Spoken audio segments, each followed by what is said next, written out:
Lati, you want to do the welcome?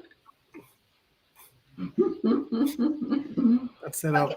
Good morning, good afternoon, good evening, and good night to you all, wherever it is that you are joining us from. Welcome, welcome, welcome to another great episode of what it is that we call track and field, the sport that we love so much, the sport that we know we are engaged in. And tonight we have a great collaboration and a great conversation set up for you. As you can see, we are having persons from other networks joining us tonight. Definitely this is not HP. I am indeed Latoya. I am just joining the wonderful HP and being a part of the great sport and the great things that happen. And also here from Track and Field Partner, we have Xavier Javin also here, and we definitely have Blessings. others to come. Go ahead with it, Heather. That's all yours. And as you said that, Latoya, I think there's someone trying to join from the back. Let us let him in. We have young Doc in the building. Doc, I want you to put your phone on landscape to line nicely with us. All right. Oh, there he is. There he is. Hey, how are you? I'm all right. Okay, good. All right, guys, we have a young Doc in the business. Of course, he is one of those little genius when you talk about track and field, and we're going to hear from him tonight. He is a doctor in the making, my young friend Akil Henry. And guys, wherever you're tuning in from, whether it is Africa, Asia, Europe, North America, South America, Antarctica, Oceanic, all seven continents, welcome to another night. We're on the road to Tokyo, and tonight with me we have track and field taught net with Latoya, of course, as she said before, and Davian. And I'm your Blessings. girl from HP Chat Track along with Akil. Guys, welcome. Welcome. How was your day? Tonight is about the sprints. It is all about the sprints. Episode one, we did the field events. We had a good chat there. Tuesday night, we did the quarter mile and also the middle and long distance events. And tonight, it is about the sprints. And the Sunday night, it will be all about the relays. But tonight, it is about the sprints, the 100, the 200, and the sprint hurdles. Of course, we're going to be looking at the event, looking at Jamaica chances, looking at the competition that is out there. And remember, guys, we have to be objective and we have to be practical. But before we go there, let me just share some information with you if you're not yet aware. Alia Hobbs from Team USA will be out due to injuries. Also, Gabby Thomas will be out, and she will be a key part. She's actually a key member of the USA track and field team relay. So she will be out. Unfortunately, both of them will be out. And Dennis Mitchell is going into the 100-meter with all four ladies. All four ladies, coached by Dennis Mitchell, will be competing for the United States. So that's just some updates I have for you guys. But guys, how I want us to flow, let us go from the 200 to the sprint hurdles, and then we climax with the 100-meter. Lati, take it away with the 200. Let us start with the 200 meters. Good night again, everyone. So let us start with the 200 meters. As we're aware, then the 200 meters, if we're supposed to start, are we just going globally or are we starting with Jamaica or the US? Which one is it that you're taking? All right, I love that question, Lati. And before we get into it, let us just bring up the athletes that we will be highlighting their event tonight, and then we come back and get to that. So here we go. All righty. So we start with the 200. Okay, it's actually the sprint hurdles first, and of course, you want to take it away, Lati? Give us the names. So for the women 100-meter hurdles, persons participating from Jamaica, Danielle Williams has the wild card as she is the defending world champion from 2023, as you're aware. Akira Nugent, the national record holder. Megan Tapper, the national champion. Moy Brown will also be paired with those three, and then the alternate will be Perica. For the men's 110-meter hurdles, unfortunately, we only be carrying three at this meet this time around. We have Orlando Bennett, who is a national champion, Tyler Mason, and Mario Prince, who is the NACAC champion for that recently concluded. And the alternate will be our former gold Olympic medalist, Hansa Parchment, will be the alternate for that one. For the 200 meters tonight, we will be talking about the defending champion in none other than Sharika Jacko Jackson. We will also be pairing her with Gabrielle Matthews, and Ashanti Moore will be going there. Ashanti Moore is the national champion, and she will also be a part of that for the 200 meters. For the men's 200 meters, we will be carrying our national champion, and that is Mr. Brian Lavelle, followed by Adrian Carr and Christopher Taylor for the 200 meters.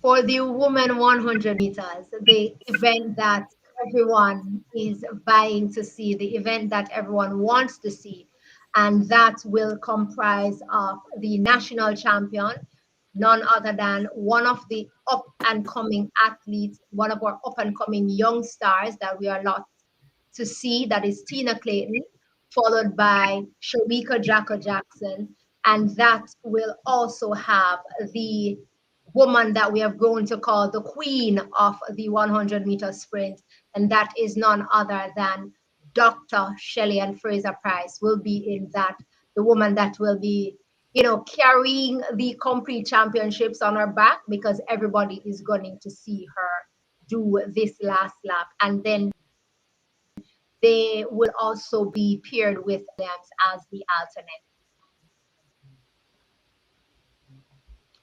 For the men, we will be having an exciting competition, an exciting championship with these three men that Jamaica will be taking with them. That is the man that has been here before on numerous occasions in Mr. Oblique Civil, who has really looked really wonderful this season and very much promising. The man of the moment, the man who is deemed to angle the business at this round and deal with what it is that needs to be dealt with in none other than the fastest athlete, the fastest man currently in 2025, and that is Mr. Kishane Thompson. And he will be paired with someone else who is also have been here before and is also improving every race that he goes forward to. That is none other than Akeem Blake, and they will be pairing with the alternate, Mr. Raheem Ford. Thank you very much.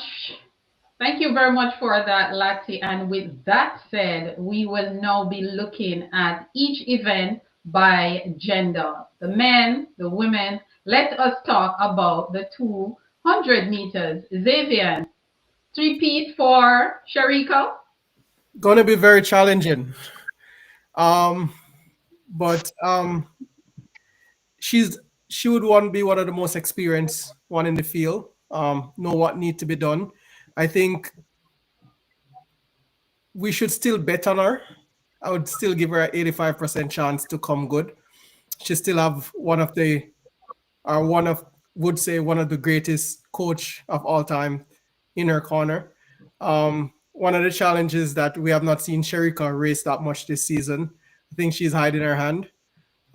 It's an indifferent season for the athletes, something new. So it's really hard to judge, but based on what she have done in the past, I know that she will deliver come championship. I think it's going to be very hard to take that crown from her. I want to agree with you on that. I think Sharika is still the person to beat in the 200 meter. Akil, what say you? I agree with both of you. Good night, everyone. My apologies. But I agree with both of you that she is the woman to beat. I also agree that it will be tough because she is up against formidable opponents.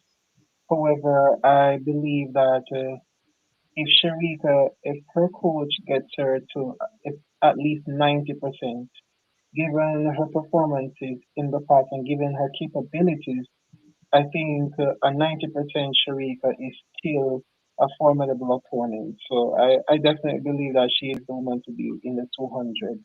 But she has some very strong challengers. Indeed. Latoya, what say you? Latoya, are you with us? What say you? I am with you guys. I was listening to all three of you guys speak about, a great athlete in Sharika Jackson. I won't disagree with her abilities and what it is that we know she can do. However, I would take it from the point of what she has done and shown us this season. If I'm supposed to go from there, then for me, she would be battling for that third spot. However, I will say this, the fact of the matter that her coach decided to have pulled her from the finishing or the completion of the Diamond League and no longer run on that circuit before now moving into Tokyo, it have me thinking, because knowing of his great magic powers that he possesses, we have seen that. I do believe that if it is that he got her to rest, it would make great difference. So for me, if Sharika comes and run 22 flat in say the first round or the second round, or 22 high, like 22 low for the first round, then I would say that Sharika Jacko Jackson is the woman to beat. And why is that?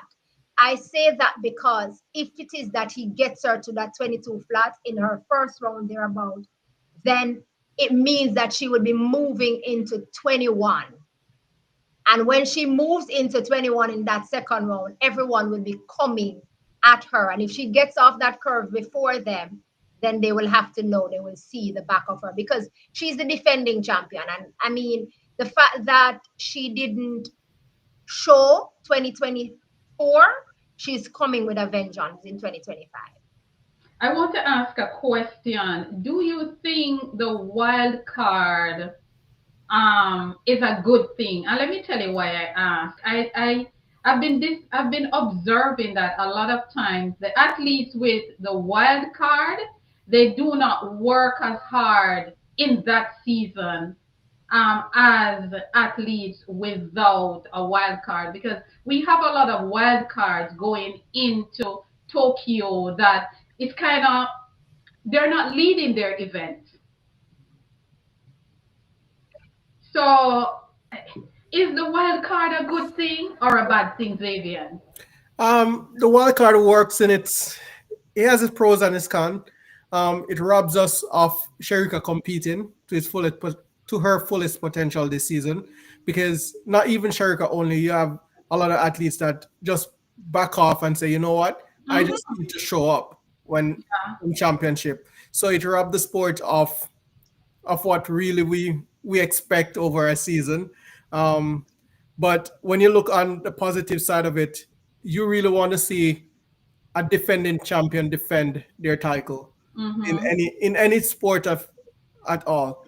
But some fix can be, we can fix it a little bit or tweak it a little bit. There's some stipulation that need to be placed to it, because you can't have a wild card that just going to show up to championship. Some level of fitness or some stipulation, as I said before, must be placed on that wild card. You must compete at least 80%, prove your fitness, see if you're worth that position, worth that place. Because if the wild card didn't run, you're robbing the sport of somebody that really deserved that spot, that worked very hard for the season. Yeah, I think the wild card, as you said, rob us of seeing more competitive races throughout the season leading up to championship. Because when you look at the 100 for women, when you look at Shakari, when you look at Sharika, when you look at even No. Noah started this season way late, but Noah is one that you don't sleep on because Noah looked like he will just get out of in bed now on the day and still put on a good show. But you've seen so many of the wild cards. I mean, we've seen Antonio Watson, he's injured, but you've seen so many of the wild card athletes going into the championship.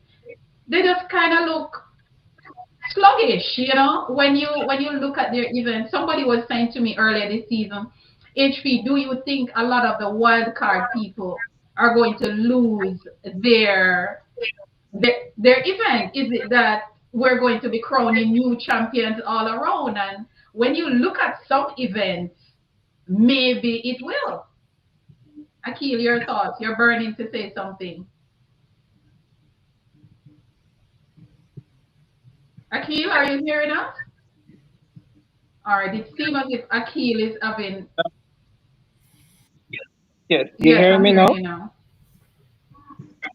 Okay, no problem. I didn't hear the question you No, said I before. was Repeat. saying that earlier this season, somebody was asking me if I think a lot of the wild cards or a lot of the current champions we are going to be crowning new champions in Tokyo. And I think when they look at the women's 100, the women's 200, the men's 100, and so forth, the men's 400, do you think we're going to be seeing some new champions?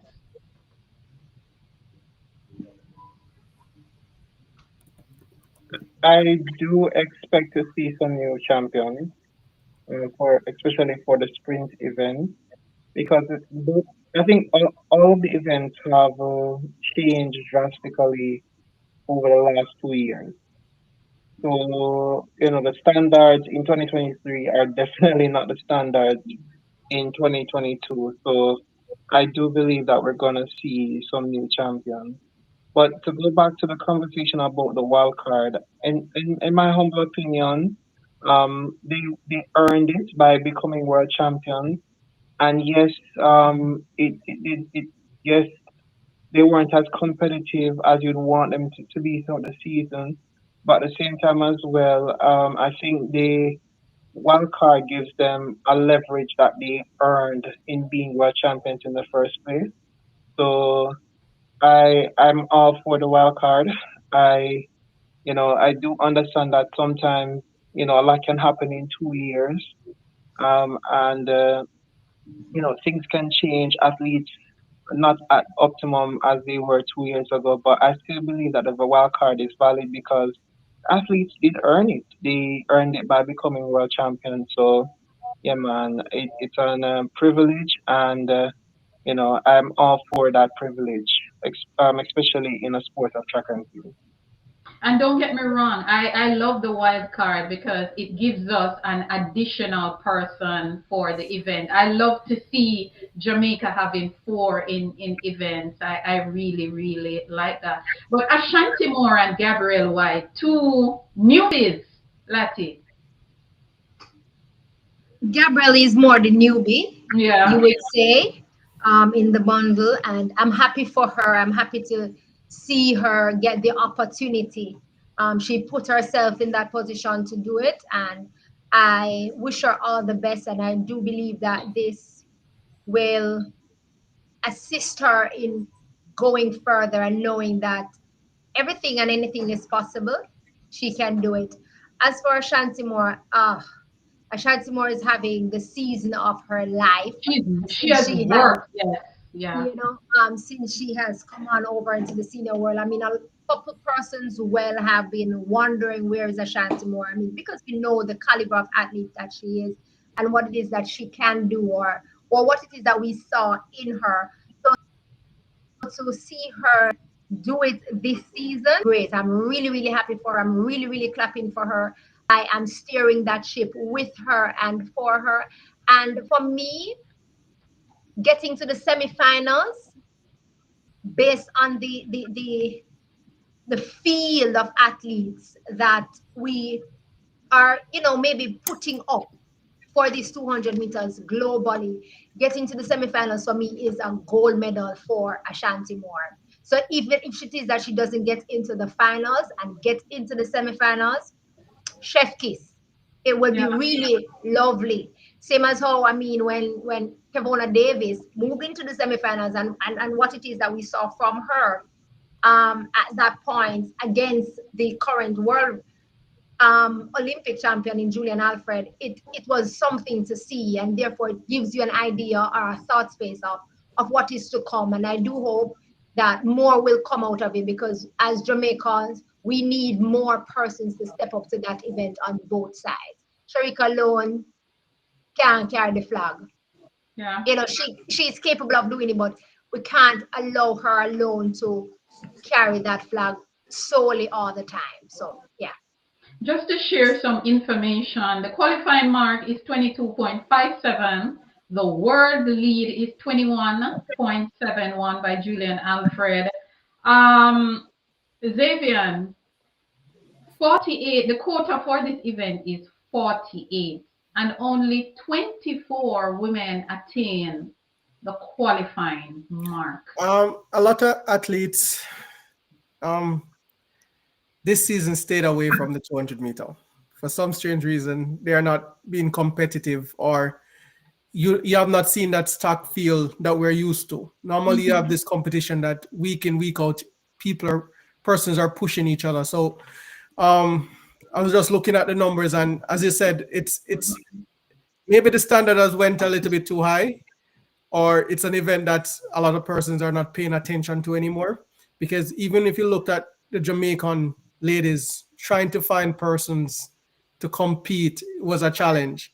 And even persons who made the qualifying time didn't want to run the 200. So it, it's it's challenging. So it's not.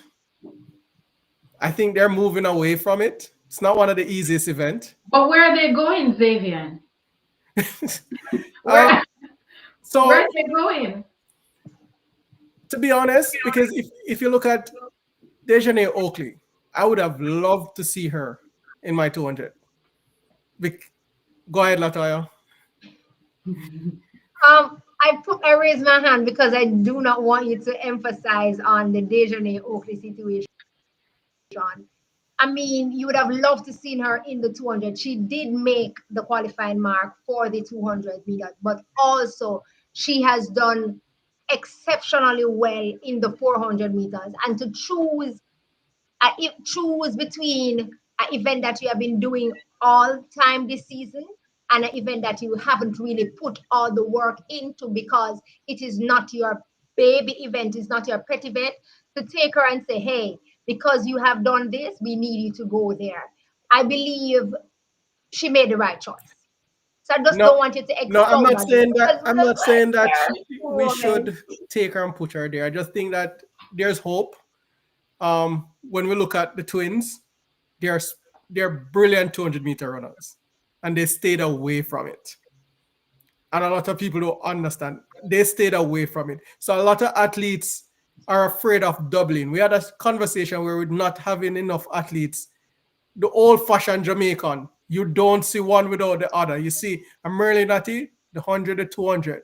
A Gillette True. Copper, we want them. They were always doubling. That was always the mantra for our female Yeah. athletes. We're not producing double athletes anymore.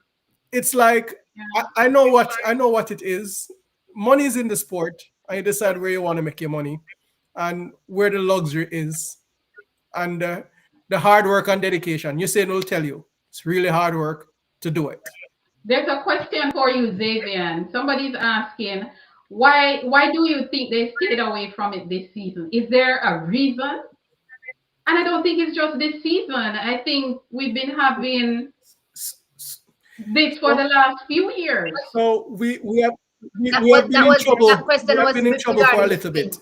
but Oh, the it's twins. Oh, that question was for the twins. Sorry. Doc want to say something. Go ahead, Doc. I have a different take on it. Could it be argued that you have less athletes doubling at an earlier age as opposed to just doubling in general because I'm thinking that athletes are wanting to have longer careers. As a result, in their early years, they're probably not double, so they focus on one event. But then, as they get better at that individual event, then they would take on the doubling. And it's something that I've observed, especially on MVP side of things, because if you really think about it, Shelley and Fraser Price, she only ran the 100 meters until she really got successful in the 100 and then started doing the 200 meters. And if you look at, for example, Sharika Jackson, she only did the 400. And then, gradually that season she stepped down to the 100 and now she's running the 100 and the 200. So I'm wondering if there is a shift in how coaches are preparing their athletes in order for their athletes to have long careers. It's something that I've observed, especially with MVP athletes. Boy, I have to I agree, that Xavier made a very good point that when you look back in time, when you look back in time, every sprinter that we had, if you run in the 100 or the 200, you are running the double.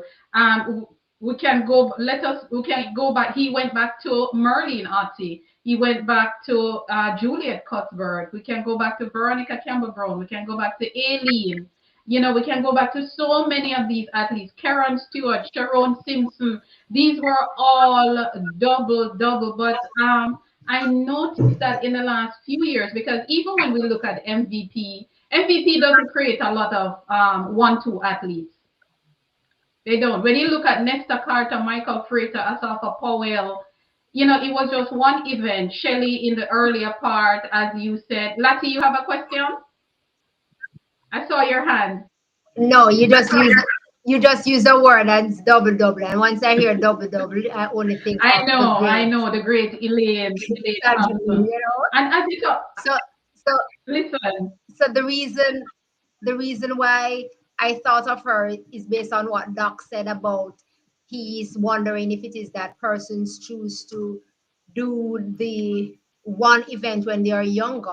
But the fact that you and Xavier could name so many athletes who have done the double from younger times up, it means that that is not really the case, that it would be damaging.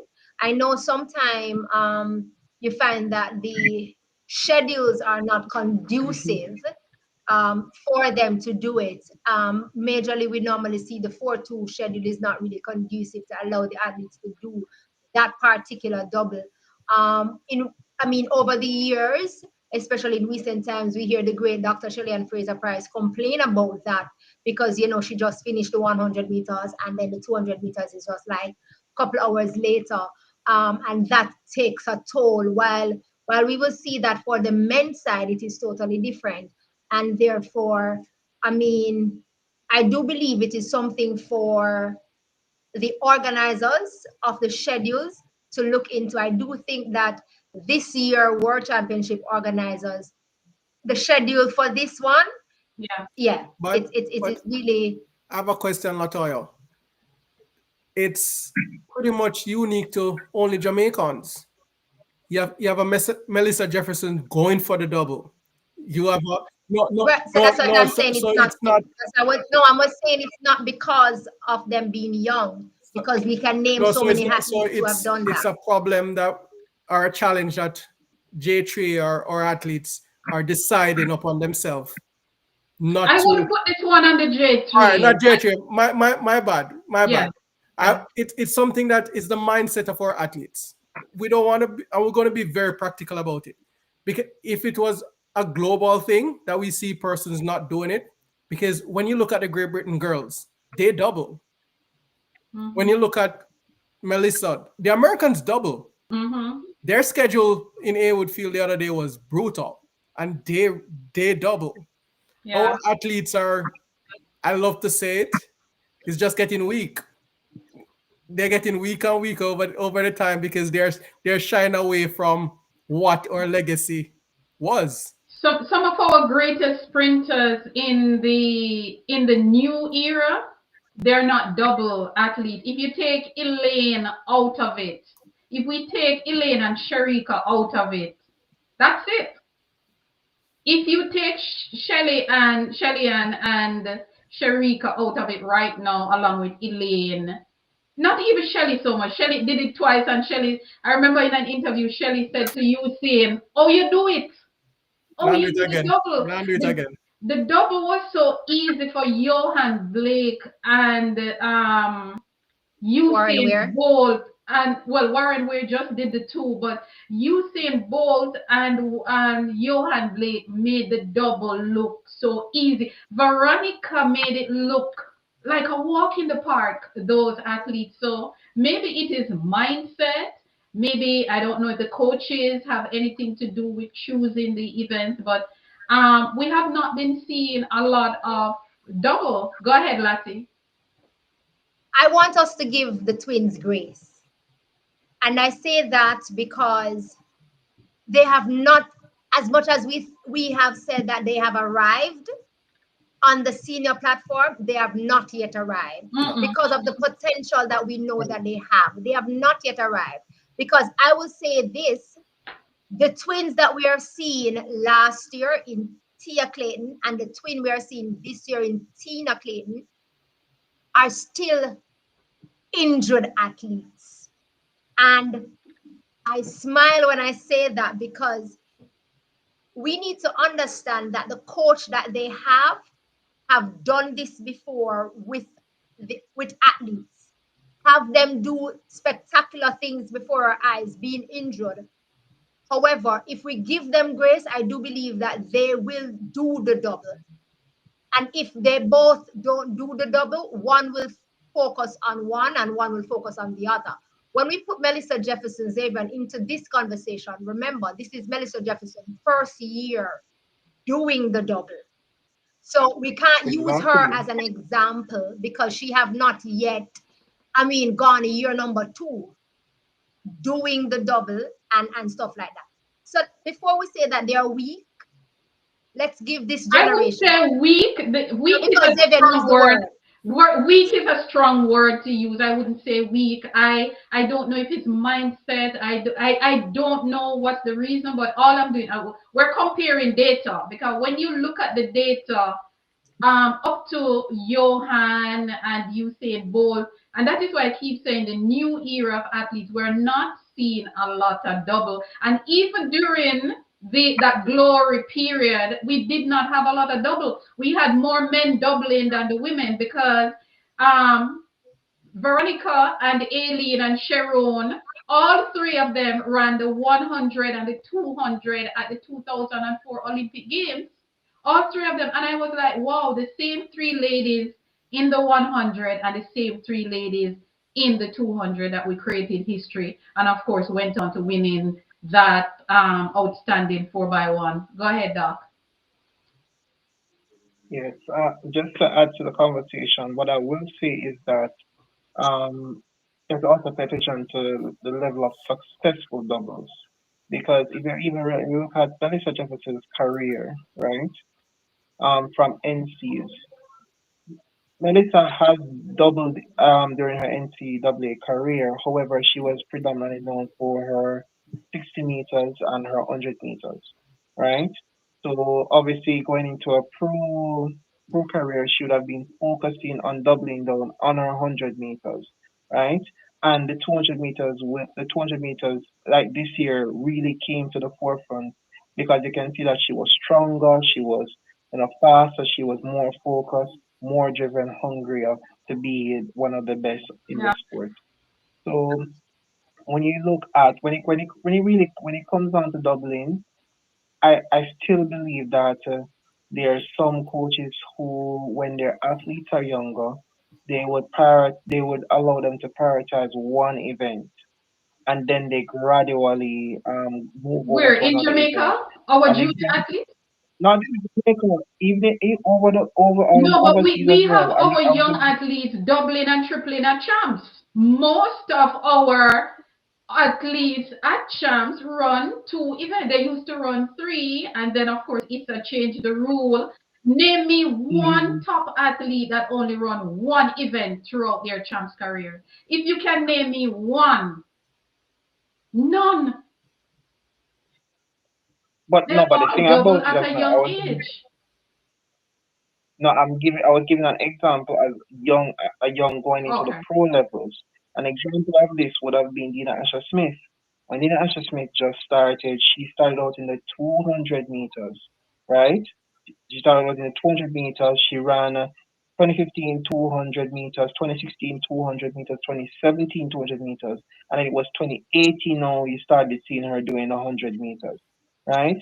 So I'm wondering if it's a trend where coaches are giving their athlete, like if you're talented, if you are a really serious talented athlete, and one of coaches are allowing you at a younger age, at the first 3 years, to focus on one event before you start going into two events. It's the same thing. Rashida Adeleke is a very talented 1, 2, and 400 meter runner. However, her coach is making her focus on the 400 meters. So it's something that I've observed with different international athletes, as I wouldn't limit it to only Jamaican athletes.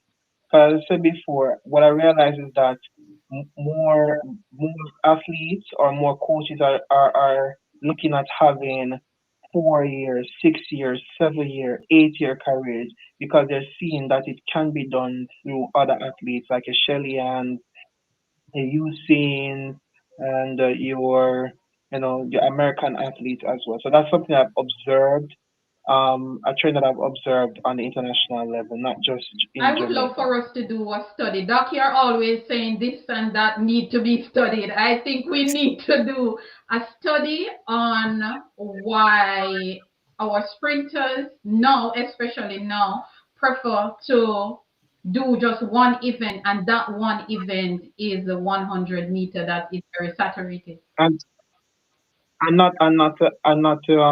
just to interject, Noah only did one Right? event. Noah did one, yeah, Initially, he Noah only did started one out with the event. two. Yeah. And then in 2022, that's when he started going into the. It's 2022, no, 2023. My apologies. That's when he started taking the 100 meters more seriously. No, no, my apologies. Let me correct myself.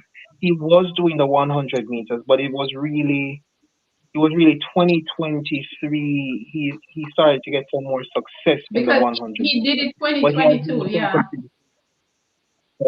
He's been focusing on the 200 meters. So that's another example of an athlete who started out just focusing on one Before we event. go any further, guys, welcome if you're just joining us. It is about the road to Tokyo, and of course, I'm your girl HP from HP Chat Track, and we have the lovely Latoya and Xavier from Track and Field Topnet, and my good friend Doc Akil here. And tonight is all about the sprints. Our legacy. It is all about the legacy for us, and we're talking about the sprints tonight and Jamaica's hope going into the 200, the 100, and the sprint hurdles. But before we go get back in the discussion, guys, I just want to say good night and a special welcome to some Olympians that I saw in the conversation here. I saw Dorothy Scott Genius, who is here 1980 and 1984 Olympian for Jamaica, formerly of Veer Technical. I also saw Vivian Spence Morano, formerly of Veer, 1988 Olympian. I also saw Ivan Saunders, Vonnie M, 1972, 1976 Olympian. So our Olympians are in the building and we want to welcome them. Welcome to each and every one. There's so many names, too many names to call, but of course, I have to big up our athletes. I also want to read a comment from Wayne Walker. Wayne Walker is saying, listen to Sharika's last interview. It's the hardest she ever ran a bend for a long time. That's what he's saying. And go ahead, Lassie, go ahead.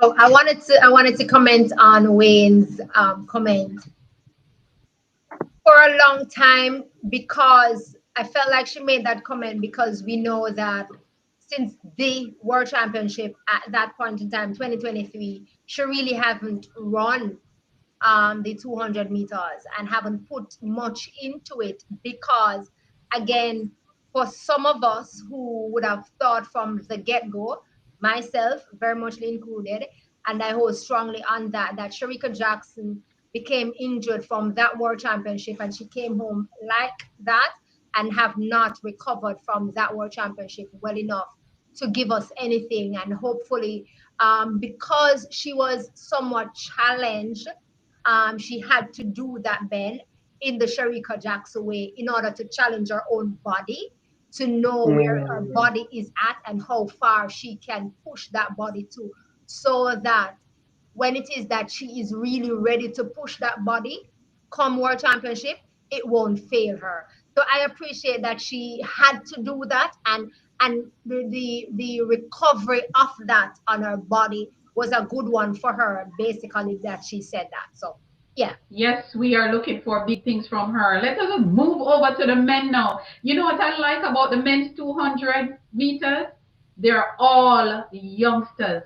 LA 2028, they will still be babies and in their 20s. Brian Level with a season best of 19.69. Adrian Carr, young Adrian Carr that has been battling injuries from high school, Kingston College. He is in the party with the automatic qualifying standard 20.09. And Christopher Taylor, another youngster just coming back into the sport. He is on the plane. And you know something, guys? You know something? These three gentlemen in the 200 meters, they all ran at champs in the same era. Maybe different class, but they were all at boys and girls champs together. Xavier, you're burning to say something about this. Now, my biggest sentiment is for Adrian, following from class 3 all the way up. I am so proud of him. 140s. Um, it's not. It's rare to see the Fortitians making national teams. They tend to stay away from national duties. And for Adrian to put his hand up, I'm really proud of him. And it's really, for me, going to Tokyo, that's a win for him, a win for his team. The hard work and dedication that he put in over the years has just paid off. So everything else for me is bonus for him. Christopher, rough 2 years. I Yeah, love the effort that he had put in this year. Not never have fun, and I'll tell you, never have fun. But this year he has won me over because he went out running, and every meet that he got the opportunity to, he showed up, and you can see that effort and that progression. A man on a mission, yeah. and I'm happy that based on the rules, got him that spot because he deserved it. He deserved that opportunity to continue to grow. It's amazing that he's just coming back in the sport and he's ranked number 29. He's going into the event at number 35. That alone is a big accomplishment because some athletes just coming back would say, okay, let me just sit out the rest of the season and come back fresh. But he just came right out of isolation and right back in the game, and the young man is on the team. So big up to these youngsters. They're very, very young. We have them all the way up LA 2028. We are going to see these young men still competing against each other for the next. And for those who are not sure what LA 2028 is, it will be the Olympic Games, the next Olympic Games in Los Angeles, United States. But Vivian, 31 out of 48 made the qualifying mark. Still a tough Oh, one. not worried. As you said, they don't run a lot. Not worried about it. Standard was a little bit steep. A lot of Yeah, a lot of 140. athletes struggle for that time. Xavier, And the standard was 20.16. But listen, still Come see. on, guys. listen. How much you just said? 26. 20.16 And you is said the qualifying how mark. many athletes could have run that time in a, 31. in a year span? And 31. it's some adjustment. It's not, the sport is not where it used to be. Do you think the qualifying marks are too high? They are high because if you look, even if you look at, even if you look at the times in the past, 20.16, 20.16 is a semi-final time. Like you are running 20.16 in a semi-final. Like it really was a very fast standard. The notion of the standard is 2 years ago we expected our athletes to progress to 20 to that time because that's what it is Mhm. based off. We saw what was there. We said if they're at this stage, we expect them to reach and to our next level. Unfortunately, not all the athletes were able to progress to that level. And we have to, Mhm. and guess what? They make adjustments to the rule. They allowed 48. They give you the world ranking. They give you everything. So the rule is not 100%, but it's close enough and still give the better athletes out of the bunch to still compete at championships. Latoya, you know what I have been observing? And I don't know why I keep going back in time, but I realize that we are chasing qualifying mark more than ever. Over the last few seasons, I realized because when you look back before the last few years, when you look at the Jamaican team, everybody had the qualifying mark from the 100 all the way down to the four, the hurdles, the relay. But now we are in an era where we're chasing qualifying mark. Is it that the rest of the world has catch up with us as one of the co-hosts, or the standard, as Davian said, the rules have been changed, so maybe the standard are a little too high. Courtney Williams, welcome. He's saying 20.16 is fast. So, firstly, the sports is evolving. Yeah. We as fans have been wanting the sports to be evolved. And if it is that we stay at the particular mark that it was years ago, then we won't be enjoying the sport as much as we're enjoying it now. Because if it is that the qualifying mark is, say, 21 for the males, they're going to The have quota would have to be higher. exactly the No, quota would have, because a lot no, of but I think persons will be making that mark. Yeah. Now, as the sports move and evolve, the times that is required has to move and evolve. Yes, I agree that, I mean, some of the times may be excessive or stuff like that. However, for the males to run 20.16, we didn't just jump to 20.16. We gradually got there. And for me, I think 20.8, and I do hope that it will change, because when it is that persons have to be going after these markers, it means that you as an athlete is also going to evolve with with with the sport and evolve with your own technique and your own craft, because the world has caught up to Jamaica. Why it is that Jamaica may believe that 20.16 is fast and it is far reaching. I don't believe it is.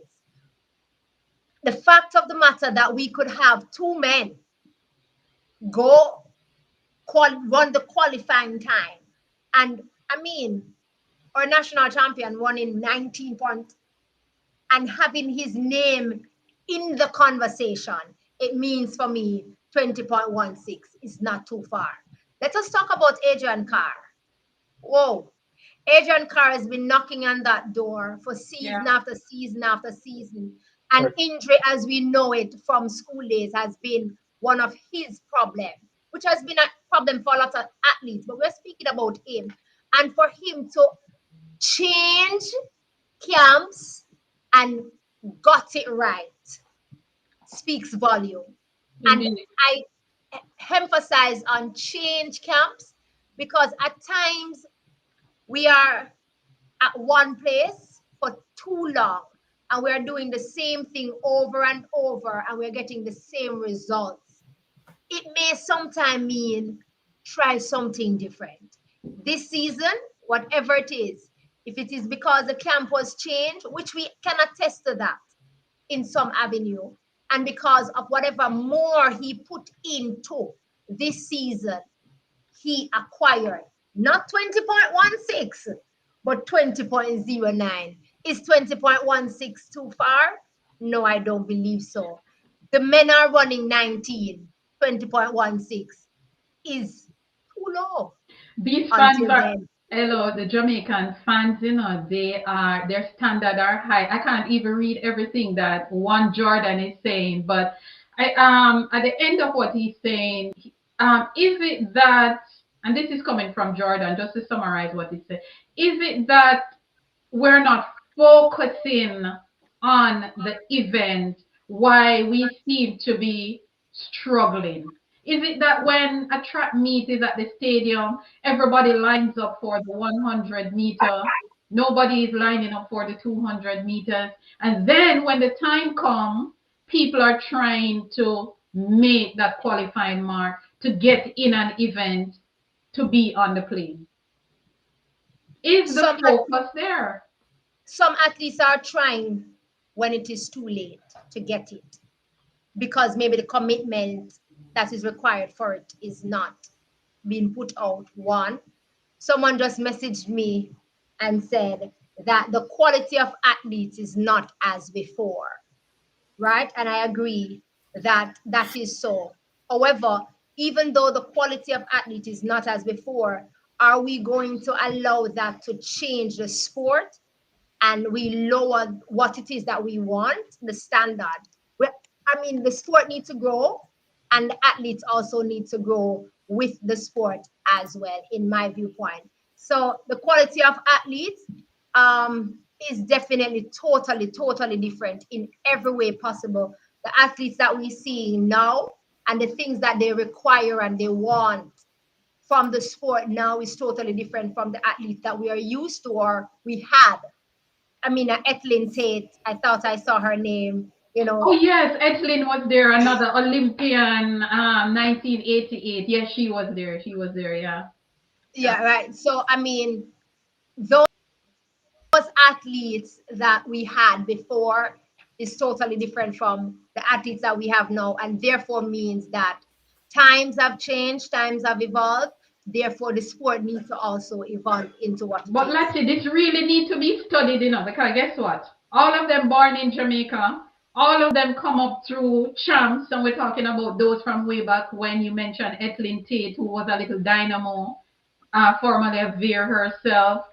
And so I think we need to find a way to gather some data. What is the difference between a Veronica Campbell Brown, who made the Sydney Olympic team as a schoolgirl, 2000, winning a silver medal, and the athletes that we have now? What is the difference? To me, the resources, there are better resources now, the technology, the shoes, the everything. Is it a mindset? Is it that the mindset is different, Xavier? So my take on it, and Lotto, I will tell you, I'm big on mindset. I think the mindset of our athletes. Be nice now. I'm being very nice, and I'm being very nice. Please I'm do. going to a Vernica Brown throat champs had a different mindset. She was a warrior. She wasn't offered $1 million sponsorship at 16 or 17. She wasn't privileged for that. She went into junior college, from junior college into NCAA. The work, the body of work is so different now. Our athletes are not understanding what need to be done to get where they want to go. And one of the main reasons is that we were all caught up in the glory of the Usain Bolt era. A good friend of mine said it was one of the worst things that could have happened to Jamaica track and field, because we got stagnant for a long time because everything was only focused on a Usain Bolt and a Yuan Blake. And But they were the only one that were delivering. We had so many people delivering round about that time. I mean, we had Melaine Walker who no, was delivering. We no, had no, not to cut you. Why the reason why I said the Usain Bolt era is because he was the one of the top performers. And I do acknowledge that we had a group of athletes that were performing. And that group of athletes is from an era that was one of the best of champs. and they did not have any nil deals. And they didn't have any nil deals or they didn't have any major sponsorship coming at them at a young age. Mm-mm. So it's pretty much, as Latoya said, the evolvement of the sport that we cried for. We wanted money in the sport. Money is part of the problem that we're having because persons are not putting in the work because they're getting paid before the work is done. Yeah, I heard a retired athlete said something similar because if you pay a man before he works, what is he working for? So but I let me tell you, I am for them earning the money because I've always said that the collegiate system here in the United States need to pay the athletes. Fine, if you're not going to pay them while they're in college, work out a deal with them that you said, look, we're going to open an account for you. If you stay for the 4 years and graduate, then on graduation day, we hand you this account. But to give me a scholarship for, let's say, 100,000 US, and I am competing for that university for 4 years, and you're making millions of dollars off me, and at the end of that 4 years, I am not getting out of it. So now that they're able to earn, I am for that. I am okay with that. But I think we need to gather some data. We need to study this thing because when you look at the athletes who were running hungry, barefooted, have to be lending each other them gear to go around, them running it, take it off and give it to Xavier, and Xavier go out there and run him a race. But as you said, the mindset is the mindset. But Lati, I want you to read some of those comments. Give me a comment, Lati. Okay. Etlin Tate says the mindset has a lot to do with it because the training for 200 is rough. You had to run a lot of 300 for strength. Etlin, I have a question, and it's a question that has been bothering me for a while. Is it that athletes, especially now, chooses not to run the 200s because there is not financial gain much in the 200, so they tend to run the 1 or the 4 or the 8? It's been something that I've been pondering with, and I'm trying to figure it out for real. Case in Sports says HP, the difference is the desire and the drive overall. This generation is different from the past generation. And Akeem? I agree that they're different, but go ahead, Doc. And there's an answer to the question. There is literally no, the 200 meters has lost its marketability. Like I remember there was one stage where they wanted to remove the 200 meters of the Diamond League program. I remember there was that conversation being had. So there could be some serious argument that the 200 meters, because of its marketability in comparison, when compared to the 100 and the 400, that could also influence athletes' willingness to want to participate in the event. But I just want to highlight the fact that the problem that we're having is that it's not necessarily that people don't want to run the 200. It's the fact that we don't have quality doubles. Because you have people who are doubling, but it's the But you don't have to quality double. You don't double have to double. Focus on the 200 meter. Make the 200 meter your event. that is true. However, at the same time as well, you know, the 200 meters as a standalone event, can you really say that can you really say that that's an event where you can, you know, earn when you compare the 400 and the 100? Why I ask that question, because even in the US, right, you have people who focus on the 100, focus on the 200 meters, or you have athletes who do both. But if you look at the athletes who focus only on the 200 meters versus those who focus only on the 100, um, in terms of marketability and earnings and so forth, I wouldn't say I know the answer to that because I really don't. But an argument could be there that doing the 200 meters only may not be as profitable as doing the 100 or the 400 only, which is why you don't have athletes doing the 200 meters only. And what you and if you look at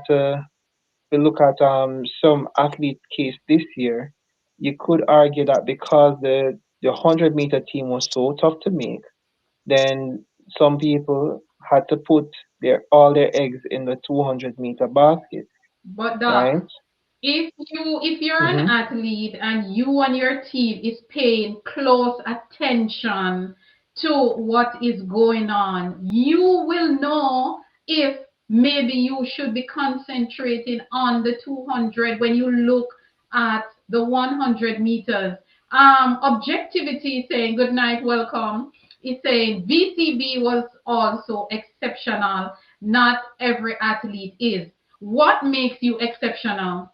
It has to be your work ethics, Xavier. Um, and you're right. And there's a lot of, as you say, if I'm an athlete and looking at the statistics for the last 2 years, there's only one event I'm going to go to my coach to run Mm-hmm, to try to make the Jamaica team. mm-hmm. Is the 200. I'll tell my The coach, guess 200. what? This is where the need is. There's a need, and this is where I think I can make the team. Why compete against 20 Oblique. persons Why that complete going again? some? Yeah, Yeah, Oblique and Kishin and Akeem. And the thing about Jamaica sprinting is that when you find three people at the top in our they stay at the sprinting, top. believe me, they are there for more than a decade. You're fighting an uphill task right there. I think it's the mindset. But it comes with the mindset again where can we take it back to champs? That prime event on a Friday night is the 100 meter. Any young young man that going up to champs, he wants to be in that key marquee event Friday night. The marketability, as you said, is different. Maybe we need to market the 200 meter differently. Maybe we spoke about Grand Slam earlier in the back. Grand Slam brought a different twist to it. So we have to bring back the excitement to an event to let people want to go back to the event. As you said, I prefer run 100 because I like the limelight. I want that excitement. Is the first thing that somebody will sponsor the 100 meter, not the 200, and that's what it is. And we see it in boys and girl champs where Friday night everybody goes to the stadium. If you ask them when is the 200 meter finals, they might not even tell you what they're just gonna run on. But if you ask them when is the 100 meter final, Friday night or Thursday night, wherever it is right now. So it's pretty much going back down to the grassroots and start building that love for that distance. Because if we don't do that, we're going to be in problem.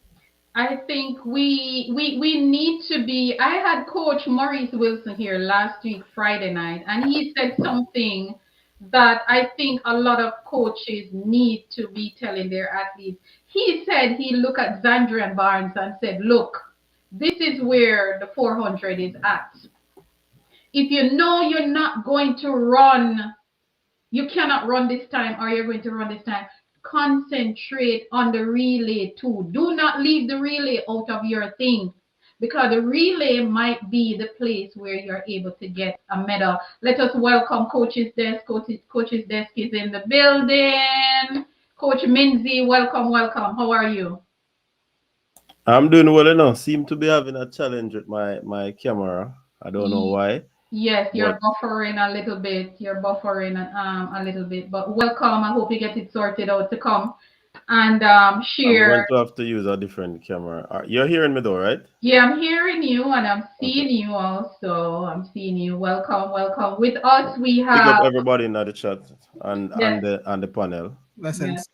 We have Okay, well, Akil on the building. We also have Xavier and Latoya from Track and Field Topnet, another colleague of ours in the business. And we're here talking about the 200, just about to move on to the hurdles. And, we're just looking at the athletes who are in the event, where the event is, why are we struggling, especially, on the men's side. Why is it that athletes seem to be shying away from the 200? And I love the 200 so much. That curve, running that curve is so sweet. But just give us your take on that before we move on to the hurdles. I mean, I guess the people would have said everything in regards to whatever the audience want to hear. But yeah, my take on this 200, I am not too happy with it. I think we have moved away from norm where we were actually a doubles country. That's what I am used to, you know. And I don't know when and how we somewhat changed, but it happened.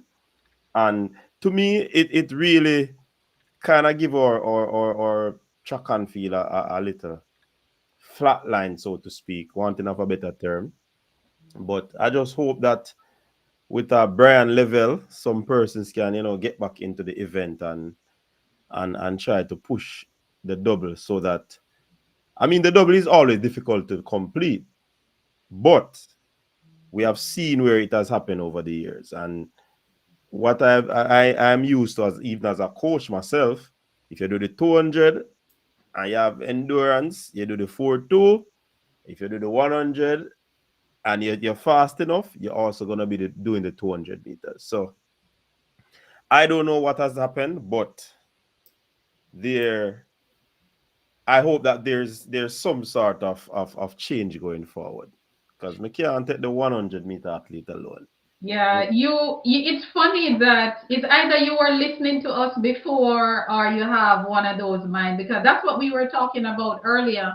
The doubling, we're used to athletes doubling, and of course, we reel off an entire book of names coming from as far back as the 1980s. Well, it You has know, been something that I've been always talking about, So I guess we are all of the same mind. So yeah, we will be saying the same thing. I've indeed. always been saying it on my platform. Indeed, indeed. We want some more of that to come back. But let us move down now to the sprint hurdles. Let us talk about in the 200, we talk about the women first. So now in the hurdles, let us talk about the men first in the sprint hurdles. Our team doesn't look like how it would normally look, because our Olympic champion is not there, and our Olympic bronze medalist in Hanso Parchment is reserved, so he might not get there. Broadbell, who won the bronze at the Olympic Games last year, he's out because of injuries. He actually got injured at the championship, the national championship. The qualifying mark 13.27. All the men attained the qualifying mark down to Parchment. World lead is 12.87. Cardell Tinch, gentlemen, gentlemen, the sprint hurdles. Talk to me, gentlemen. Come on, gentlemen. Um, it's an event that I don't like to predict, Yeah, but Cardell is been smooth all season, and if we go by consistency, I Cardell is the person in pole position to win. When it comes to our team, um, we're open that we see a good showing, just for them to be consistent, go over all the hurdles, and see where it takes them.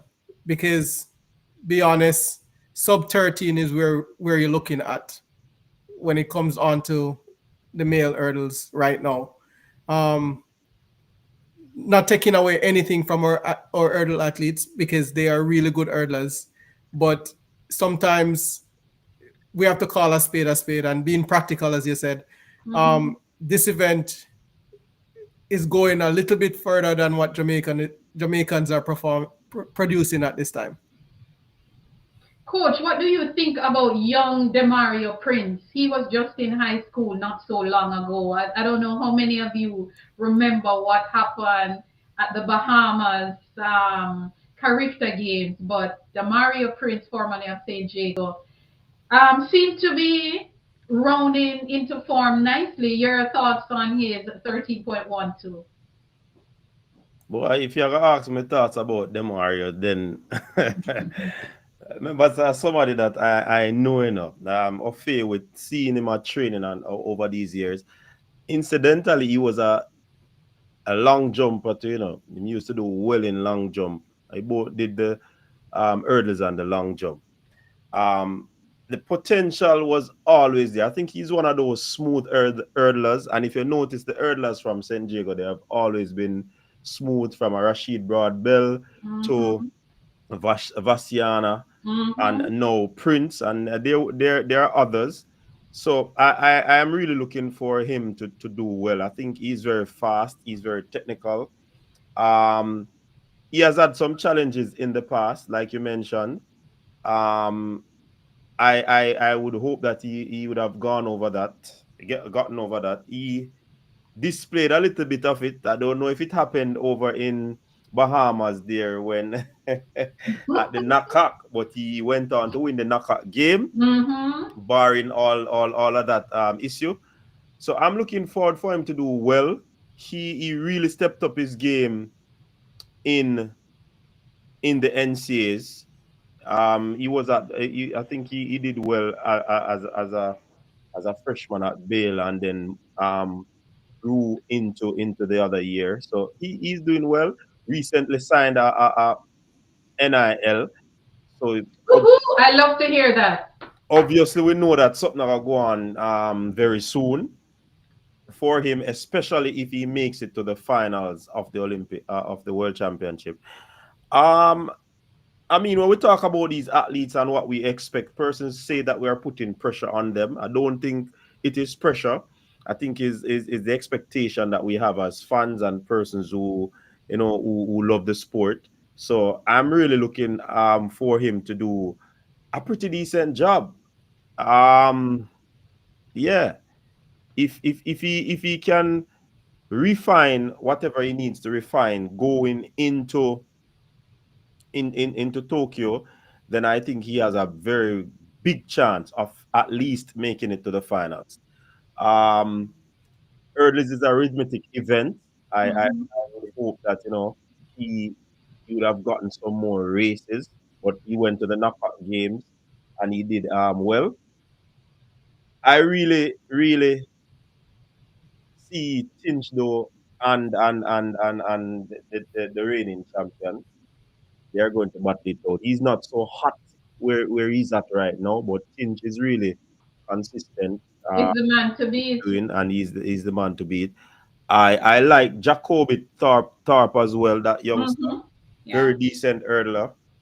But if Tarp is in the conversation, then I am putting Prince in the conversation, because I exactly. knew that if Prince never get that poor start at the NCAA final, I think he would have done some amount of damage. Mm-hmm. And that is the inconsistency I see with Prince, where if he doesn't get a good start, it's all over.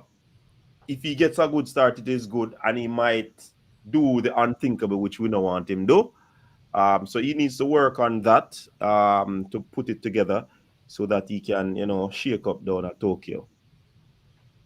Xavier, Orlando Bennett, and Tyler Mason. We're not going to sleep on them because this is an obstacle event, and we've seen so. If you've been watching track and field forever, we've seen some of the favorites don't finish this race. I remember Gail Divas on our way to winning this race.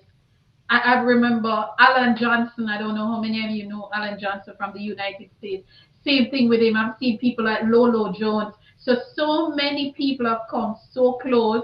going in as the favorite and did not even get on the podium. Your thoughts? Um, Not taking anything away from Orlando and Tyler because they're really good hurdlers. They're Mm-hmm. smooth hurdlers. So on a given day, a good race, good condition, as they say, is an obstacle event. Any cards can play. Keep consistently going over the hurdles.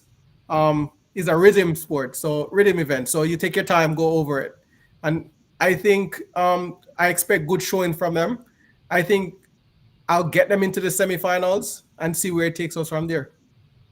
Yeah, I would love that. I would definitely love that. So the hurdles is not one of those events that you can put on your pot and say yes. You have to. It is a wait and see event. Akil, you have any thoughts on the hurdles, the men's, the 110-meter hurdles? Mm, looking like a US sweep. A U.S. sweep? You're seeing a U.S. sweep? Because US has four strong. You're breaking up a little bit. You're not clear. You hear me now? Yeah, hearing you now. Yeah. Yeah. Yeah, I feel like it's looking like a US sweep because US has I'm four. not hearing you. You gone. You Something hear is me? happening there. Um, Mm-hmm. Black African is saying for Lolo. Let me tell you, Black African, 2008, it broke my heart for Lolo Jones. It really did. Kerry and Phillips, welcome, welcome. Go ahead. You hear, you hear me now? You're kind of in and out. I'm not sure what's happening. You hear me Yes. better? Yeah, we're not hearing you. Maybe you should disconnect and reconnect. I'm not sure what is happening. But you're right, Black African 58. Lolo just could not get on the podium. And of course, that was the year that Dawn Harper said, "This is mine." And she did prove herself right there. So the hurdles is one of those events that, Xavier, and I'm not going to bet you. I'm not going to. Nah, we I'm not can't going bet on the event. No, not that Mm-mm. one. No, no, no. If you're smart, you can't. Look at even Kenny. I feel Kenny Payne so much. Kenny Harrison, Yeah. who for me I thought would have been one of those that dominated for a while. But the thing about the hurdles is that it is not, apart from Alan Johnson, who I think maybe won 4 world titles, and now Holloway. You don't have a lot of people that dominate the hurdles. It keeps changing. It keeps changing hands like a record. It doesn't stay with one person for too long. Go ahead, Akil. Are you guys hearing me now? Yes, we're hearing you now. Yeah. I was saying that it's looking like a US sweep um, because US have four very solid and very hungry hurdlers. You're still a little muffled. I You're don't know you, why. you Yeah, it's muffled. Yeah, it's very muffled. Courtney Williams is saying no medal for US in the men's 100-meter hurdles. Ah, nah, Courtney, I'm not agreeing with that at all. Courtney, I cannot agree with you, and we might lose our money, but based on form, these guys are just super clean. Go ahead, Akil, try again. Alright, you guys hearing me now? Mm-hmm. Okay, I was saying that I wouldn't be surprised if the USA sweep the event. What I will say is that Jamaica has three solid hurdles, and I do believe that if all three of them or any of the two of them do make the finals, I do believe that they should be considered as medal You're still very muffled, and yeah, Sharon is saying, thank you very much for that, Sharon. You're still muffled, Akil. So what you can do is just disconnect and And come back on, yeah, yeah. and see if you can reconnect. But yeah, what he's saying, it is doable because US is really looking good. Of course, I never count out the Jamaicans because, and this is championship. It is anybody's race. It is about who turn up on the day, who is well prepared, and who is ready to go. Who is ready? I have been saying Oh, HP. I've been saying that throughout the the season, Mm-hmm. whatever these athletes are doing is very important and critical for the Yeah. big dance, Yeah. right? Whatever they do is significant to their preparation to Mm-hmm. be where they're at. However, when it comes on to the championship, Yeah. everybody is actually at zero. I Everybody agree. starts Agree. at zero. Yeah. And again, it is a mindset, it is a frame of mind that these athletes are in, especially with an obstacle event.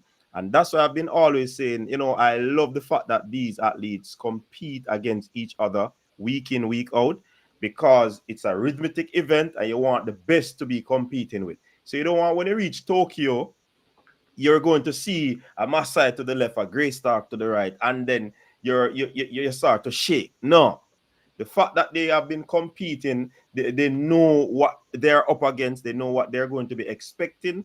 So the onus now is on them to have that mindset that they need to lock in so that they can actually go into that event well, because the physical preparation is out the window already.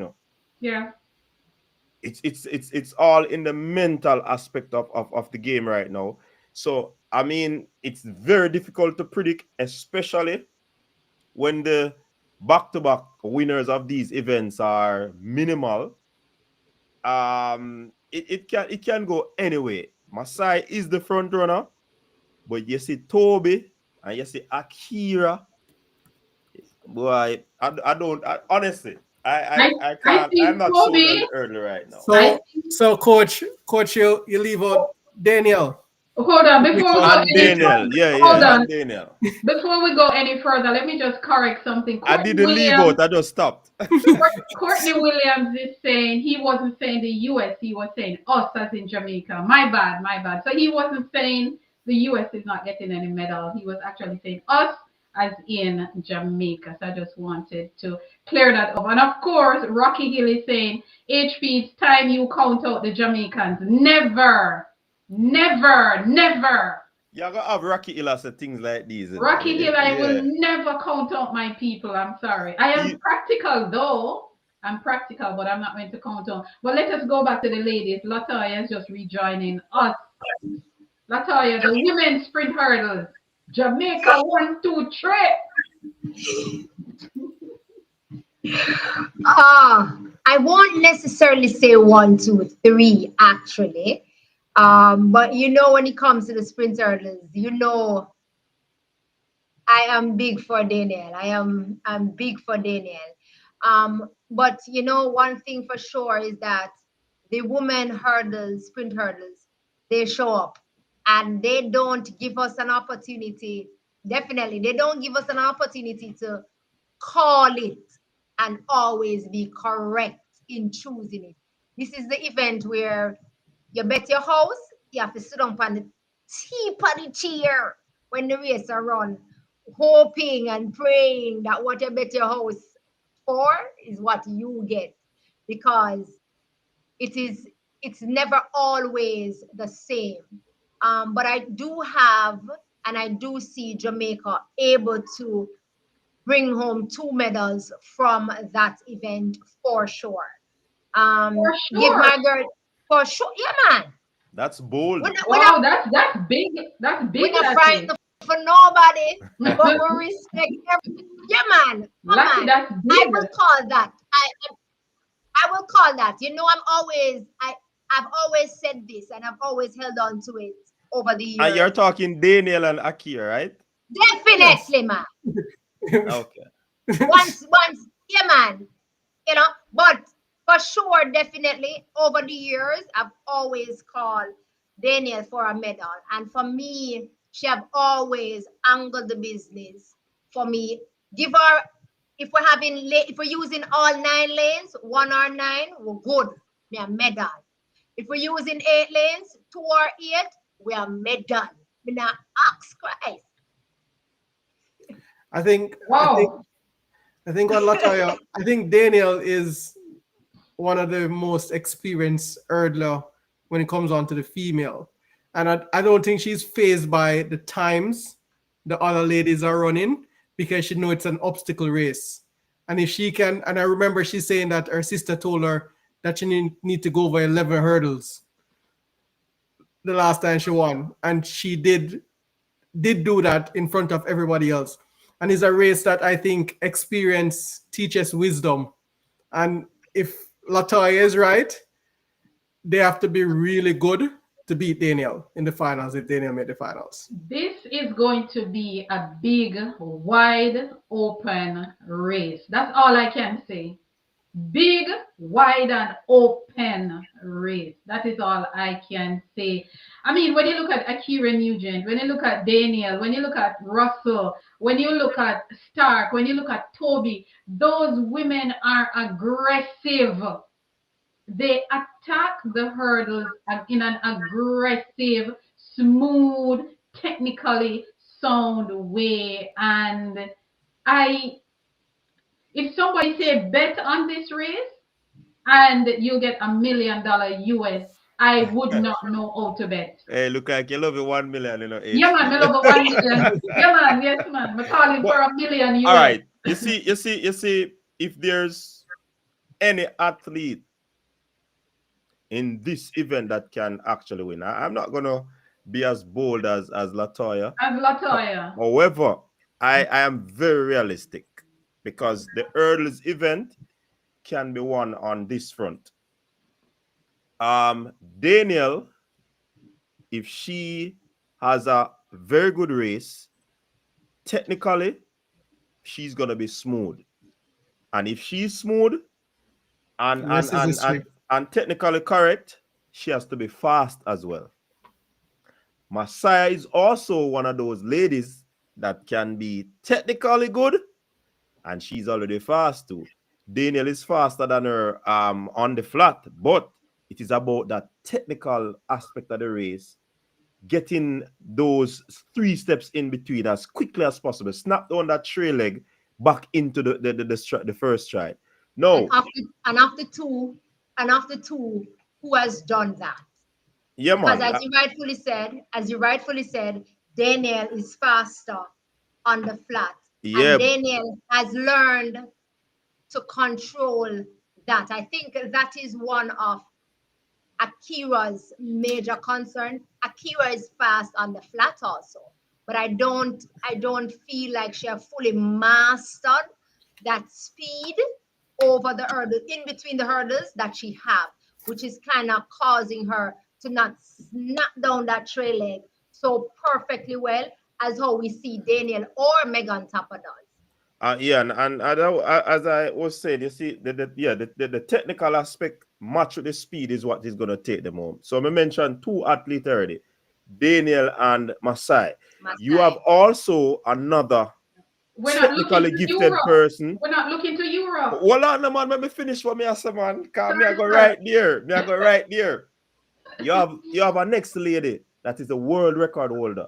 She's very technical too. And guess what? She has gotten faster. Being that she has been with Glenn Mills. And if she gets it right, that are 3 already, you know. Yes. Now we are to Akira Nugent. Akira Nugent is the one with the little gray area in this bunch, whereas Akira has not been consistent. But I saw a glimpse of what I want to see in the Diamond League final, albeit she hit the last hurdle because pressure came up on her side, and I think she forget totally about the technique that she had for 9 hurdles and hit the 10th one because she was racing. So she came out of her technique, and this is where the race is going to get interesting. You see, when these athletes execute, who can hold their mental toughness under the pressure. Then you have a next lady, Nadine Visser. She has come to the fore this season. Europe. And she can be one of those ladies that can clean something. Again, it's how you produce throughout the rounds. And if all of them be in at the final and all of them execute, is who have the mental toughness. When the pressure come up beside you, what are you going to do? Coach, let me ask you a question, Coach. Coach, am I bullying you? Rob Smith said, I like to bully. No, I man, like you know, so nobody can bully me though. Rob Smith said, I love to bully coach. No man, coach I'm a virgin man. We not bully. We're passionate about the thing, man. No, man, We're nobody passionate. don't pay Rob. You see, if you two somebody enough pay no mind. One from Jamaica named Rob Smith and one from US named Rocky Rocky Hill. Hill. Don't pay them two Okay. person no mind. Okay. And objectivity too. Objectivity in kind of cool still, you know, but just don't pay Rocky Hill and Rob Smith no mind. Go ahead, Lati. I love it though. I love that they're festive in the chat.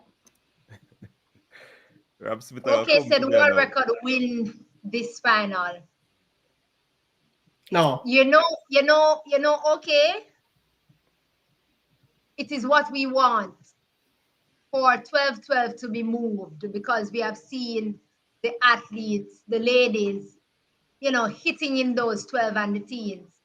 But I'm not so sure because as coach said, who can take the pressure more?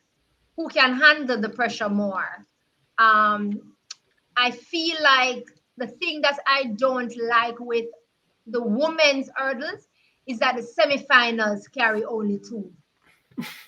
And therefore, it weeds out most of the time some of the ladies, based on how great these bunch of ladies are, it weeds out some of the ladies that we would want to see in the finals. Let us talk about the And national champion. the pressure is going to be on when we come to the semifinals. You said, let's talk about the national champion in Megan Tapper. Megan Tapper Yes.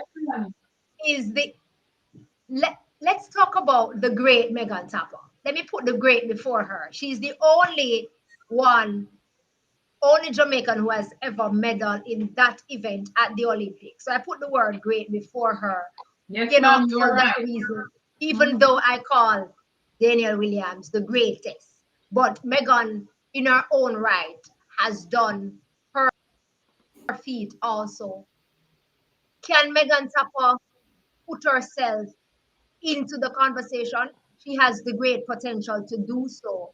And as I rightfully said about the semifinals only being two, it is going to be a fight to the finish from the semifinals because semifinals being two, it is 1, 2, 3, and the fastest two. Somebody say losers with their time. It now means that when they get to the semifinals, it is that everybody is running as if it is the finals. And we may just see, if possible, we may just see the world record going in the semifinals and not get back to the world record aspect in the finals. We have seen that before. We saw the world record went into the semifinals. I mean, at in 2022. Mm-hmm. right? And it wasn't what win. It wasn't nowhere there. So I feel like the semifinals will be set up because you're gonna find that we may just have a Visa, a Masai, a Akira in one semifinals. Then we have a Kabunji, a Toby Musa. And Kambunji is improving, Nobody not talking about Kambunji. But before you go any further, Lati, Courtney said something and I agree. He said, we're going to see an upset, and I don't disagree any at all. And let me just clear up something because objectivity is trying to get me $100 million. So I don't want to hurt his feelings. He's trying to get me $1 million US. So I don't want to upset him. So objectivity, I am very, very sorry. That was me showing you some love. Continue, Lati. 1 mil. 1 mil. I new name that 1 mil. Go ahead, Lat. I have a little eye out for Kabunji. And also, even though we spoke about the pressure, under that pressure, it is also who runs the cleanest race because it is every athlete up against. If it's 8 lanes we're using, it's you against 7 other athletes, but it's also you against 10 hurdles. And we know the hurdles is no respecter of anyone. We have seen people dive through the hurdles. We have seen people over the hurdles, under the hurdles, in the hurdles, them on the foot, broken this. So it is you holding your composure, holding your mind, remembering your technique, not trying to overstride because that will also cause issue. So the cleanest hurdler, most composed hurdler, the one who is able to take the pressure, may not be who we want to see, but it will be one of the 8 that will enter into that finals. Indeed. Xavier is burning to say something, so we're going to have Xavier talk about, can I leave out Amoy out of the conversation, Amoy Brown, and of course, young Karika Hill, who is, even though she's an alternate, I want us to talk about Karika Hill. Just before Xavier say anything, I just want to answer a question. Yeah, man. What's her name? Rob Smith. Jasmine Camacho Queen is has been hurt for a while. Yes, she is. So she won't be there. Mm-hmm. Yeah, sorry about that. So a lot of us, and for me, I stand corrected a few weeks ago. Amoy, and I'll tell you, don't sleep on her. I don't think she have gotten enough race for whatever reason it may be, but I will give kudos to her. She put the work in. She did what she had to do to make it into Tokyo. And as Latoya said, it's an obstacle event. So we're not counting her out, and she's a smooth hurdler. I don't care how fast any one of those ladies will go. It won't be a quick time. It's about consistency over the hurdles, and it's about mental toughness. And Amoy, the amount of beating she's been getting since we know she's making the team, and we're saying that she's not getting the race and somebody else could have been better, I think she deserves her spot, and I personally think that she will be the surprise of the championship. I have in her getting into the semifinals. Objectivity is asking if there will be a prediction show. Coaches, there will be a prediction show, right? We have a prediction. No, he said tonight. No, he's asking if tonight is a prediction show as well. Oh, No. not really objectivity.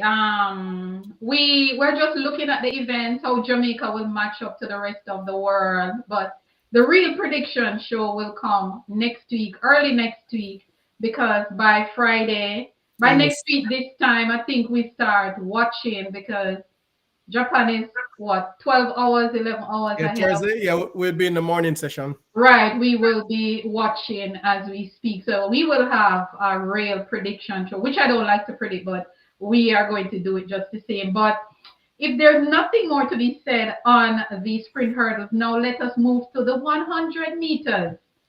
The one the fans have been calling for all week, Lati, from last week. Every show we have, they want to talk about the 100 meter. Well, now is the time.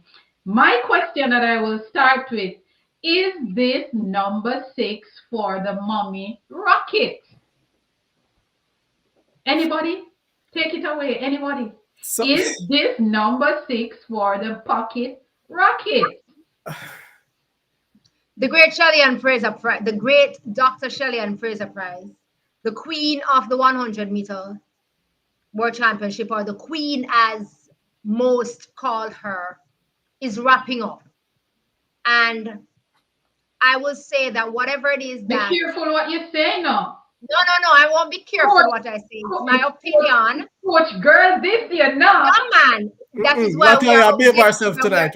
We school our Gara script. We're able to share. I think that you brought me on here to share my thoughts, Faith. Of course. Without any whopping. You see the man put on the glasses? I'm ready for you. The great Dr. Shelley-Ann Fraser Price, as we've called her, the queen of sprint, as a lot of persons have called her and renowned her to be, is on the stage, is on the verge of wrapping up. And as most persons, everybody around the world, Jamaica at large, and everyone a part of track and field, do love her. But there comes a time when it is that we have to be real with ourselves. We have to accept what it is that we are given, and what it is that we have taken through her, and where it is that we have come through her. I do believe that she's also a part of the brought bad in the Jamaican vernacular, what we call, the stage of that aspect of life, because she have given us so much to to basically ravel over. And therefore, every time Jamaica, the black, green, and gold take the track in that event, we're expecting to win it, or we are expecting her to win it.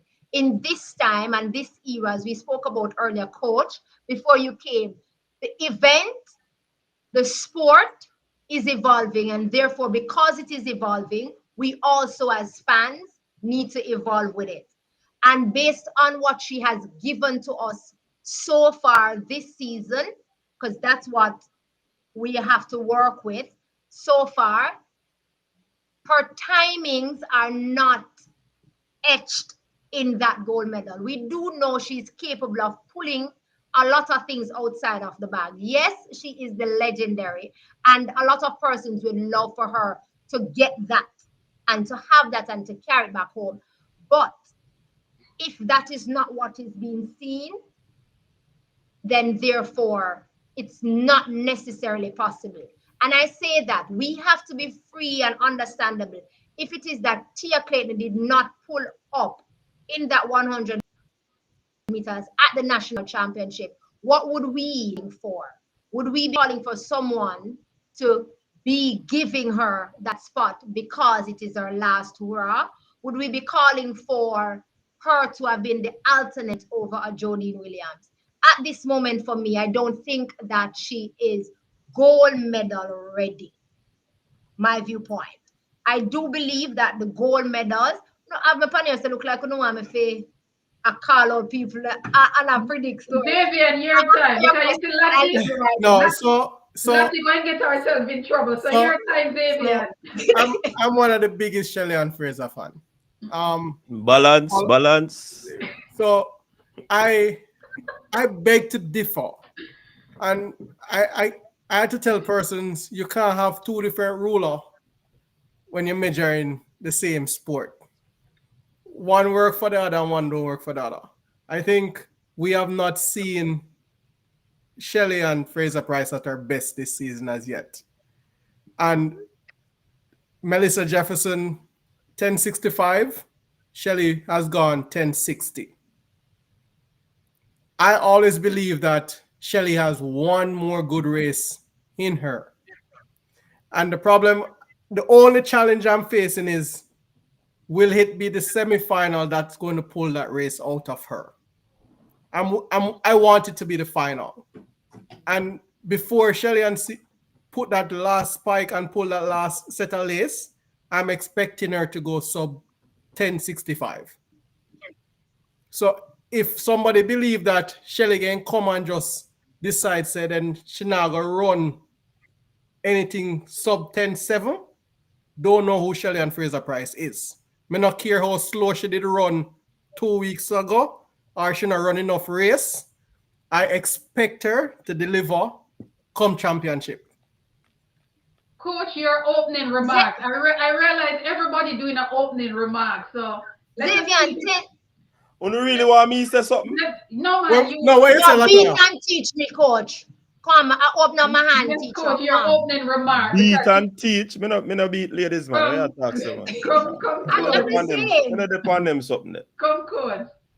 I think the Virgin really say it, Shelley have I mean, I disagree with anything that Latoya said, right?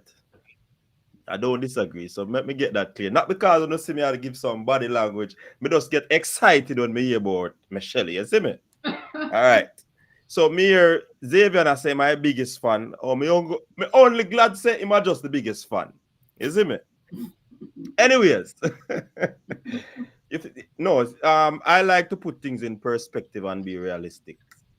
When it was at the national trials and I was having the prediction show, the world and everybody on my platform knows that I love Shelly.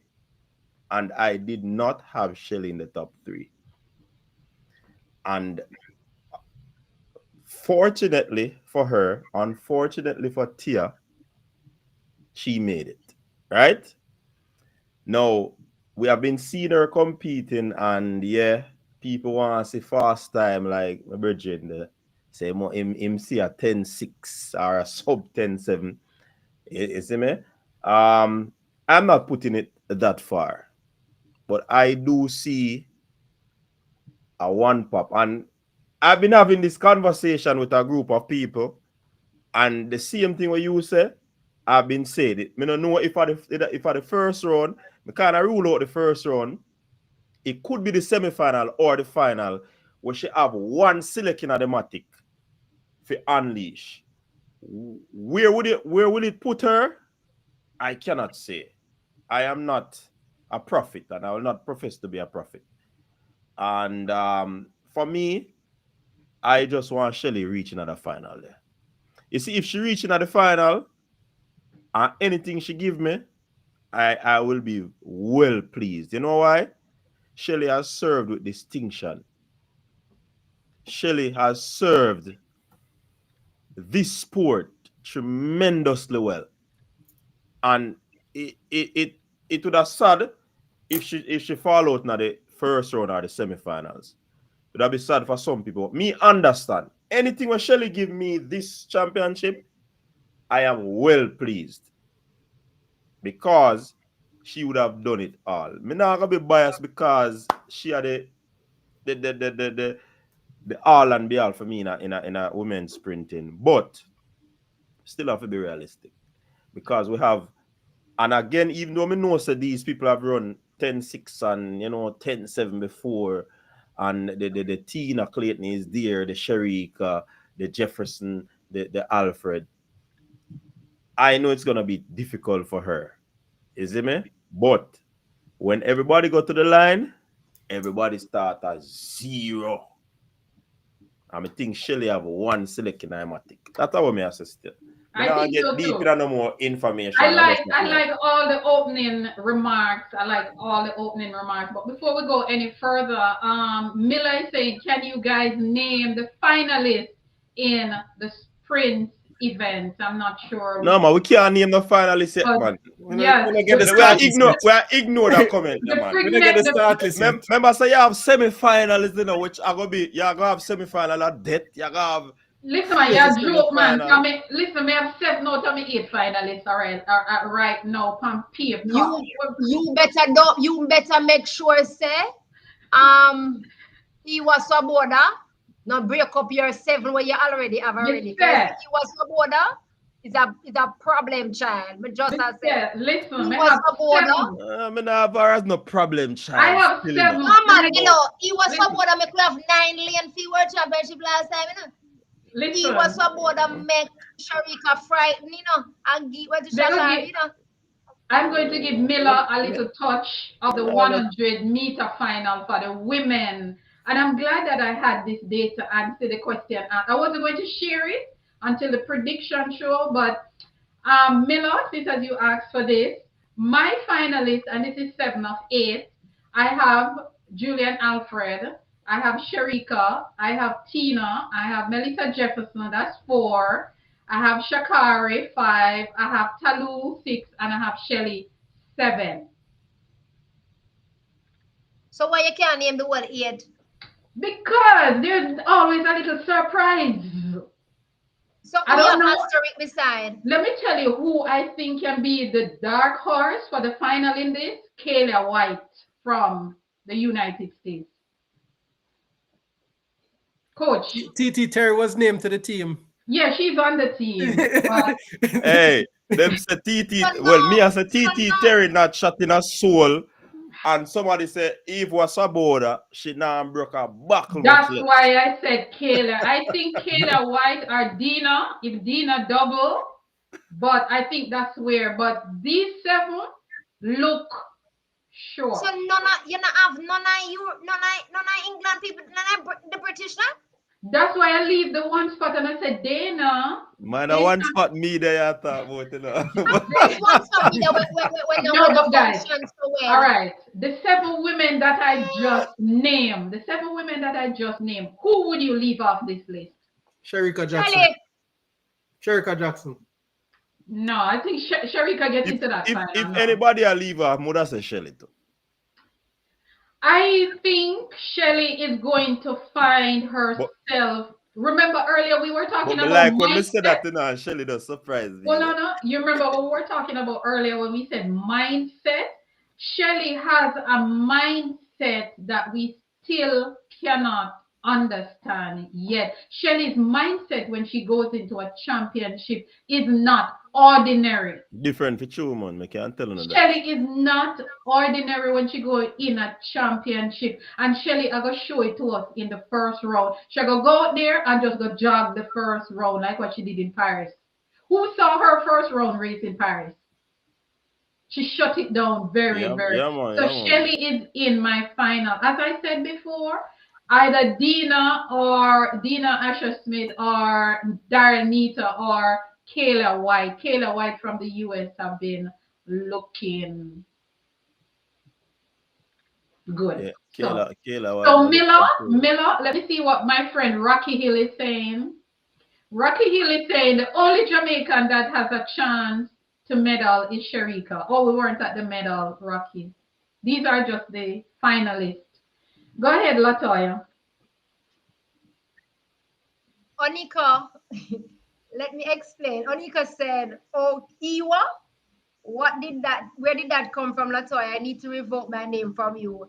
What I was saying when I used Iwa because of what Iwa did at the last World Championships.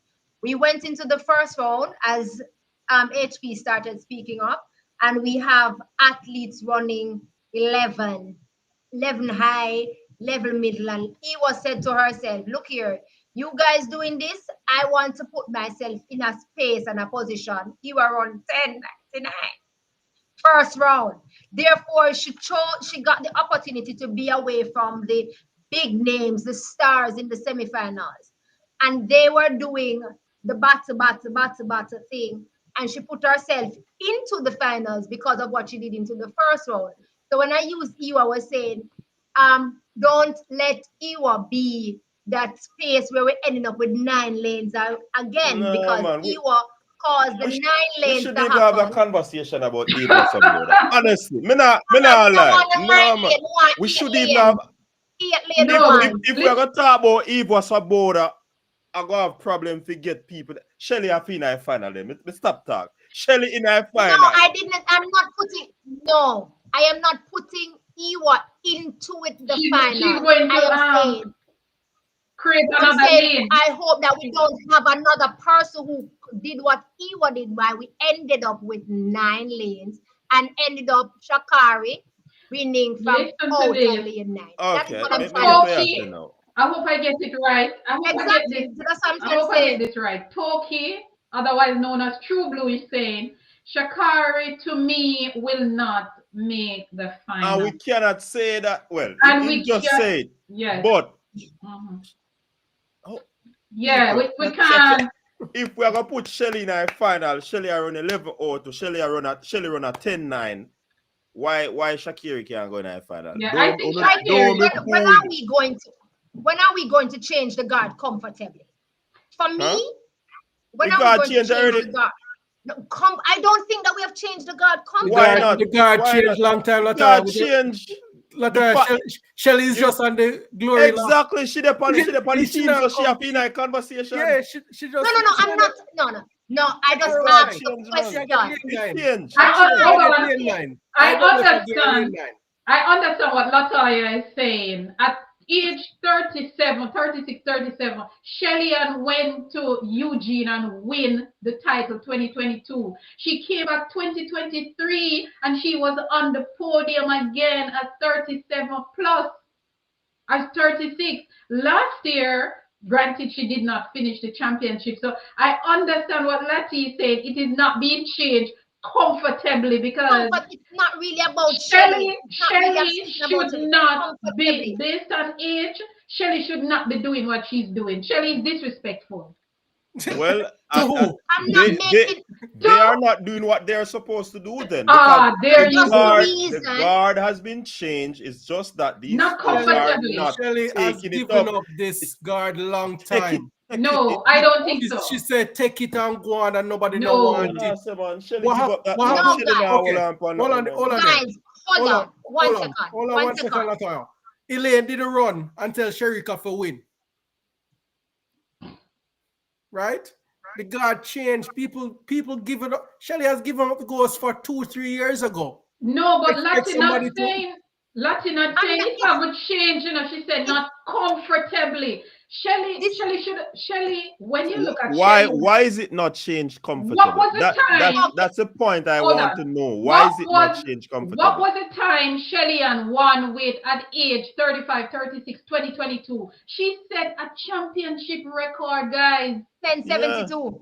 No, 10, 60, 67. 67. 67. Yeah, 67. 67. So even though Xavier is saying, Shelly is saying, take it. Nobody's taking it.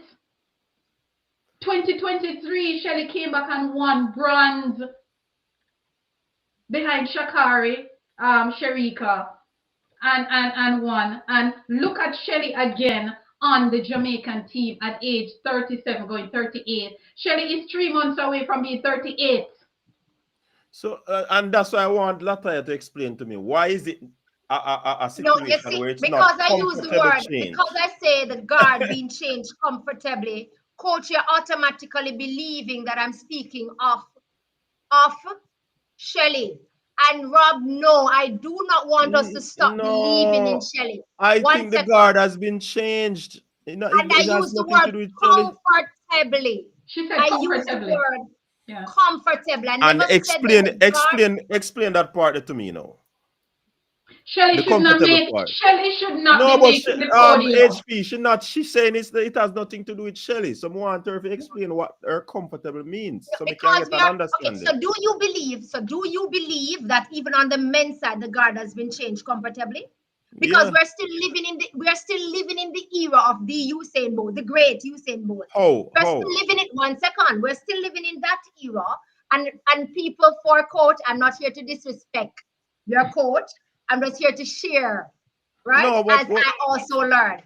But we're Yeah. living. I believe that we are still living in the era of the Usain Bolt. I started my statement when I started to speak about Shelly, and I said she's a part of the reason why we're broke bad, because she has given us so many, nothing to take away from her. I do not want us to stop believing anything. Hold on, let me read something. Let me read No, something before but it run people, away. hold on the Coach. HP. Make a Coach, comment, hold hold on a little bit, man. Make a comment, hold on a little It's bit. not gonna run away, leave us, No, man. man, we can't scroll back feet, because if we think that the guard is not being changed comfortably, they must say a whole heap of people as say Shelly to give up our spot, you know. Who said that? Several people on different platforms have been saying it. I've never heard that. All right, make it People are people them really telling saying I chat. that? Of course. No, it's not. Our spot. I've never heard somebody said she was supposed to give up our spot. To I've heard person Tia. said that the alternate. I've heard person said that the alternate was supposed to be replaced. That is what you heard, but I'm telling you what I've heard. Several persons have been saying that Shelly should give up her spot to Tia, because Tia is a sure medal list. How do we know that Tia is a sure medalist? Because people have been seeing the times that she has been running. But you Worse have to coming run, back from injuries. You have to. That is foolishness. This is why we run the race, and this is why people like Bruce James and Hubert Lawrence will all, in their commentary, will always say, this is why we have to run the races, because you can go out there as the best. As you said in a coach, when everybody line up in that race, they are starting at zero. Zero. Me agree. Me believe that. Zero. Shelly, and we as Jamaicans, we need to stop it. When an athlete earn their spot, we need to stop this thing about we should replace them and we should replace them. If you earn your spot, you should go. 2008, we wanted to do the same thing to Shellyan, to replace Shellyan with Veronica Campbell Brown. If you earn your spot, you are to go. If you are injured, then that's a different thing. But if you have met your qualifying mark, how dare we want to replace people and change our people? What kind of message are we sending when we said, okay, you must meet the qualifying mark and you must come to the trials and finish in the top three? I finish in the top three. Why do you want to replace me with somebody who you think? We need to stop it, man. We need to stop it.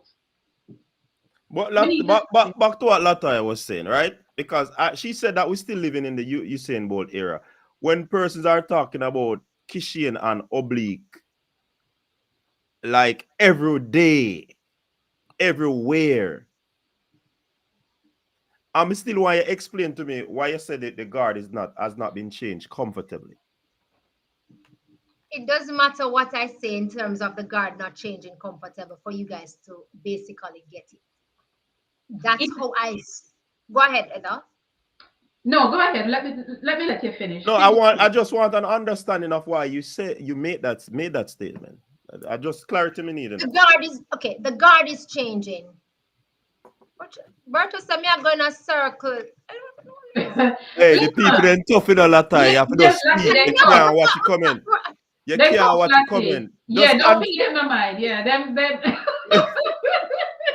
You have to just answer me and ask and stop watching people them. That's why I tell H people leave the comment, because if you're back, if you just in the comments, so we now get nowhere. You see me? True. But as I said before, I agree with what Lati is saying, that the guard has not been changed comfortably enough, especially with the women. With the HP, men, HP, me hear your point already. You know, you yeah, answer with the men, more she answer. Oh, Lati, but it have to do with Shelly. It have to do with Shelly. No, it has to do with, yes, but what I'm saying is comfortably, when it is that it is changed, we would be in a position where we have people saying, okay, as I said, I never heard persons said that Shelly needs to give up our space to Tia, but we would be in a position where we'll be having persons saying these things if it was comfortably changed.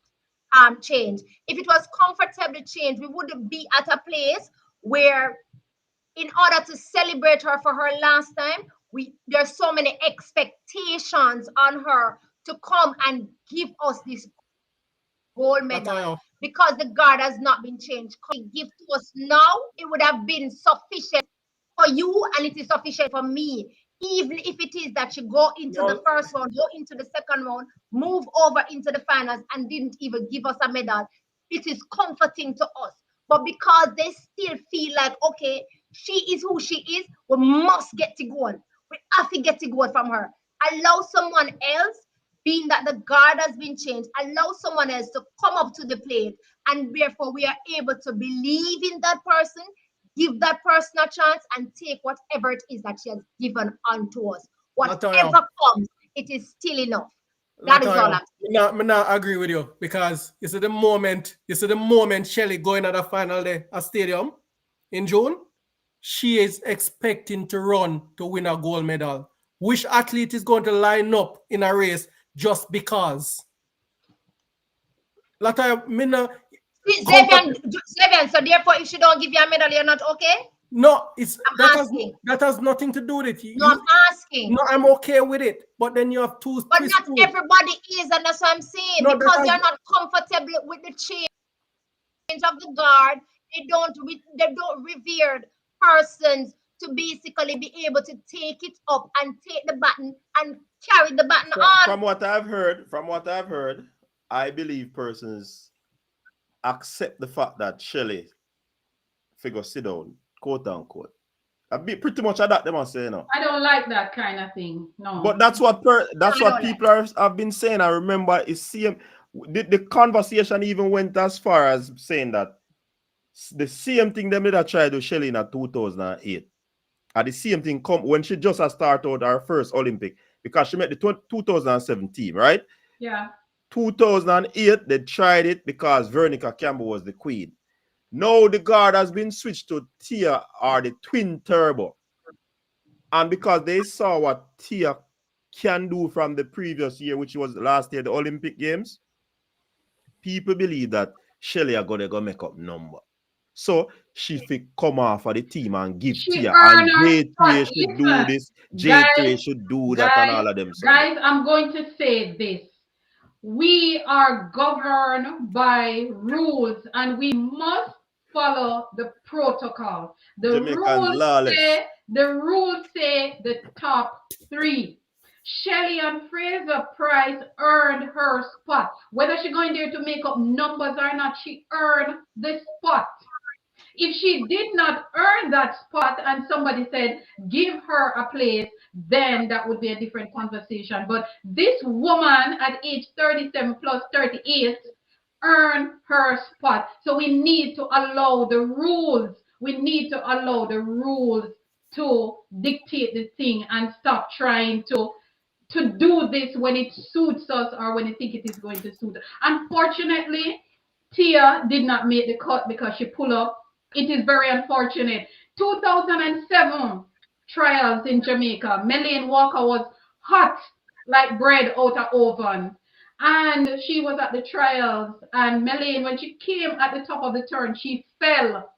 She was the number one and she fell. She did not go to the World Championship 2007. What Melaine did, Melaine came back 2008 and win her gold medal 2009. These things happen. What a lot of people were going to say, give Melaine a spot?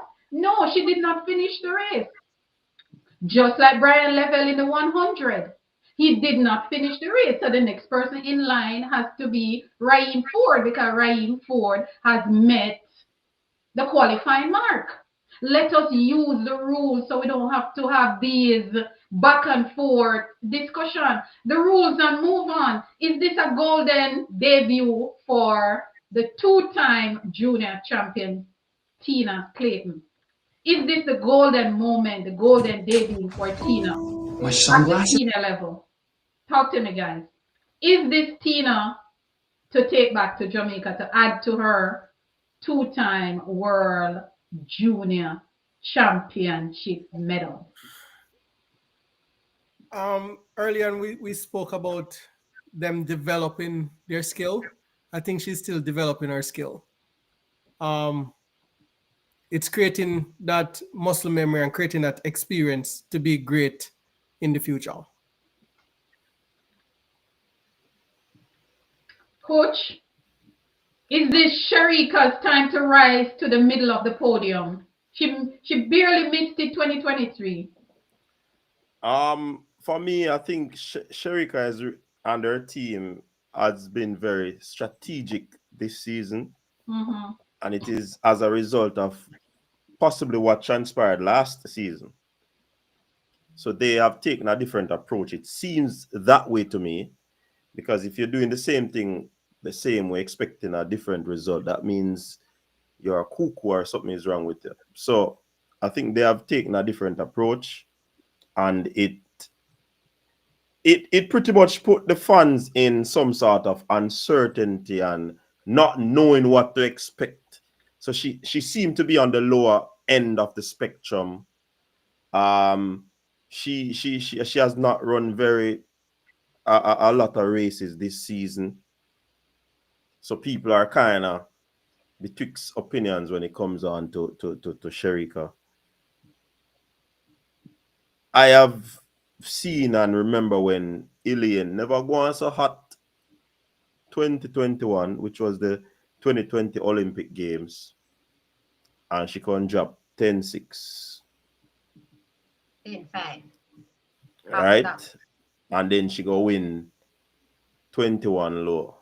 So, I mean, I think they have probably deliberately taken her out of the spotlight, the favorite tag. It could have two results. She could probably not rise to the occasion, or she could rise to the occasion. But it is something that we're looking into to see where she's gonna fall on that spectrum. I think there is possibly something to expect from Sherika, knowing the camp that she's in. So I'm just waiting with a bated breath to see what will transpire from a Sherika. I just plead the fifth where she's concerned and looking with great expectation. Rob Smith says, and I like that comment. Rob Smith says, you can't change guard if the next man or woman don't show up for their shift. That's a very, very good comment. If you don't show up for your shift, the guard has, you cannot change the guard. I like that. But guys, let me ask you a question. I'm going to ask a big question now.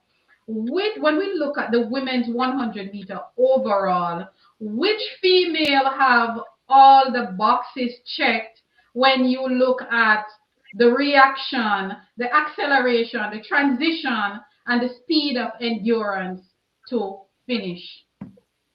How many of the women have all those boxes checked? Say that again. How many, when you look at the women's 100 meter right now, because it is going to take a perfect race to win this 100 meter: execution, acceleration, transition, and speed endurance. If we're gonna talk about that, Melissa Jefferson will lead this, you know. Who, coach? Because Coach, come here, me kiss you. Come here, coach. She's one of the technically The only gifted person. sprinter right there in that She race. is the only one with all the boxes checked. Shelly to Shelly is technical. Not taking that away from her. Because I think her technical ability would have caused her to be in the 10-6 realms as well. Some things that she tweaked in that season where she was able to stretch it, even though she go up, yeah. But when you're talking about speed endurance, also one athlete that might, well, Jefferson has good speed endurance. Alfred comes off very good in the latter part of her race. Her speed endurance is there. Kayla White too. But I think if you're talking about a complete package in terms of all of those phases of the race, I would say Jefferson. I agree totally. She's the only one with the box check, but No, she's one of those technical sprinters, and yes. then you have Julian. Julian is like more of a power sprinter. Yeah, well, Shelly give you a perfect race all the time. She'll give you a technical race most of the time. 90% of the time. But not all the time. Yeah. Not all 90%. Sorry, she'll give you 90% of the time.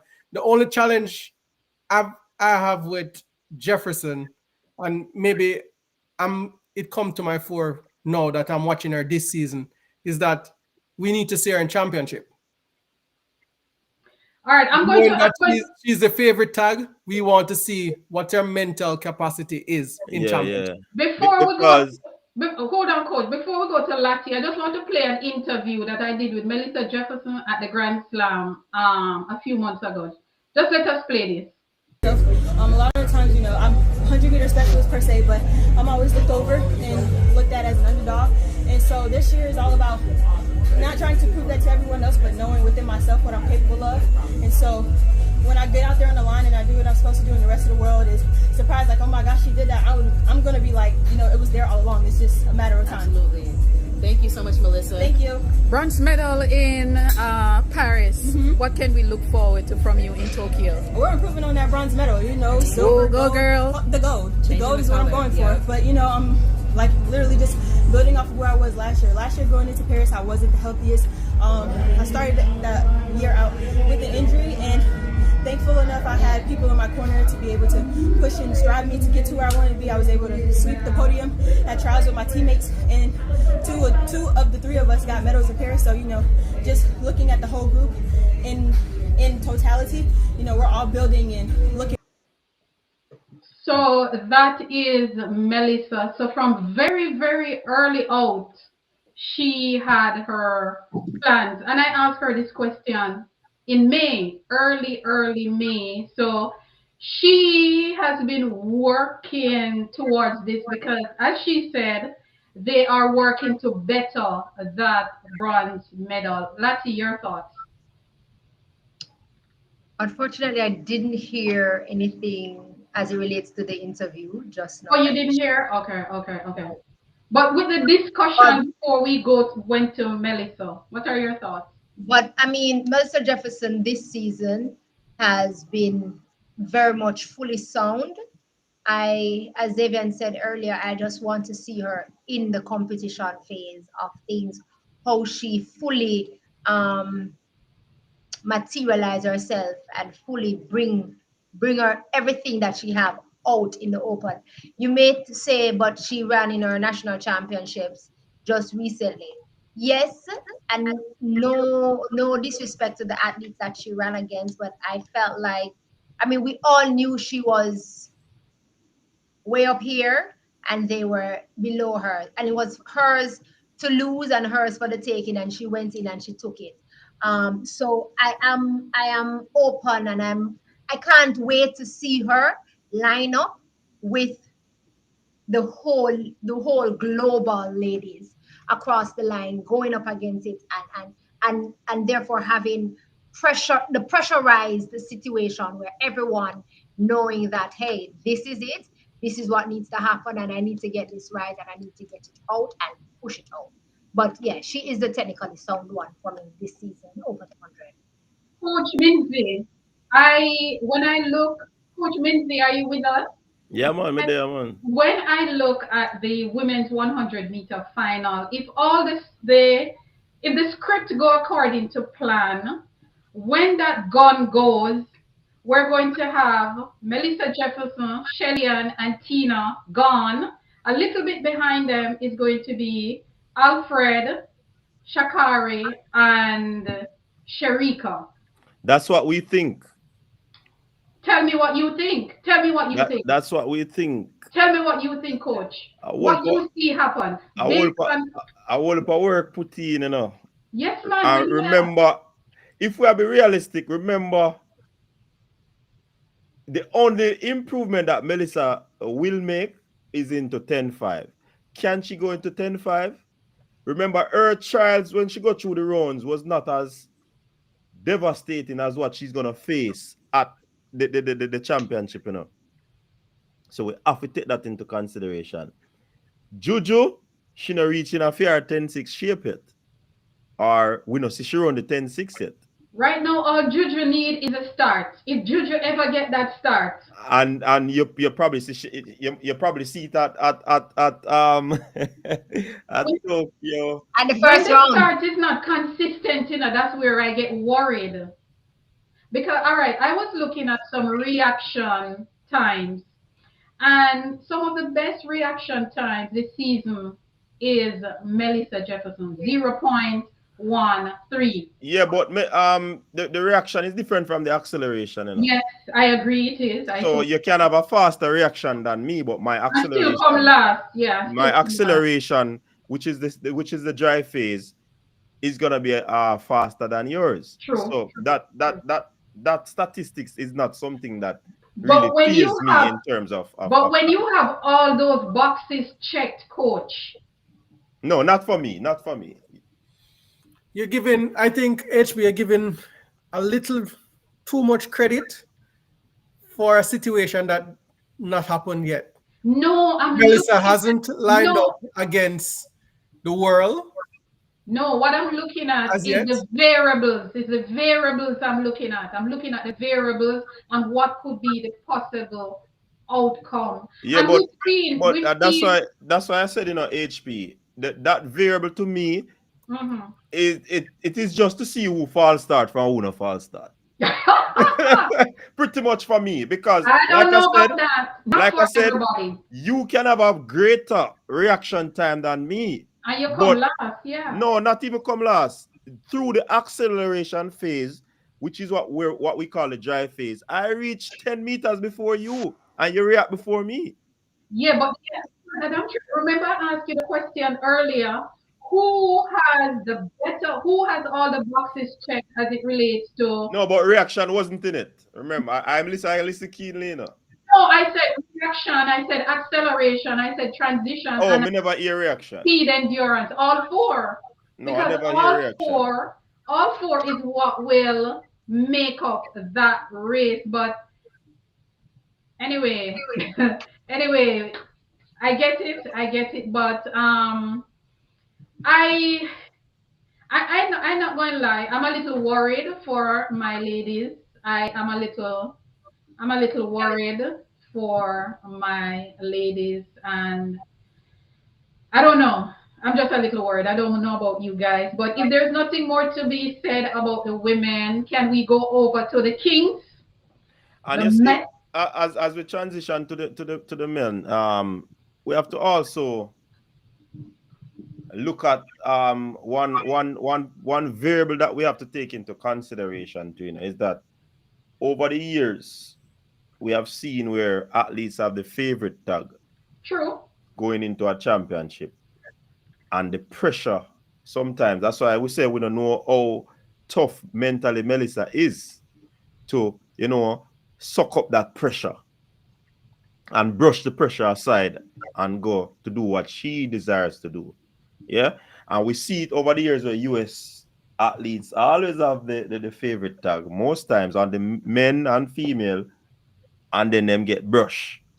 So just put that part of the variables that No, we have no, but outlined. They're to good be fair, marketers. They're good marketers, HP. no, Exactly. hold on. I love data, guys. I love data. Let us look at data. To be fair to them, if you look at who they were going up against over the last 10 to 15 years, they were going up against Jamaica. We had some of the best sprinters, women and men, so they really could not touch us at that time.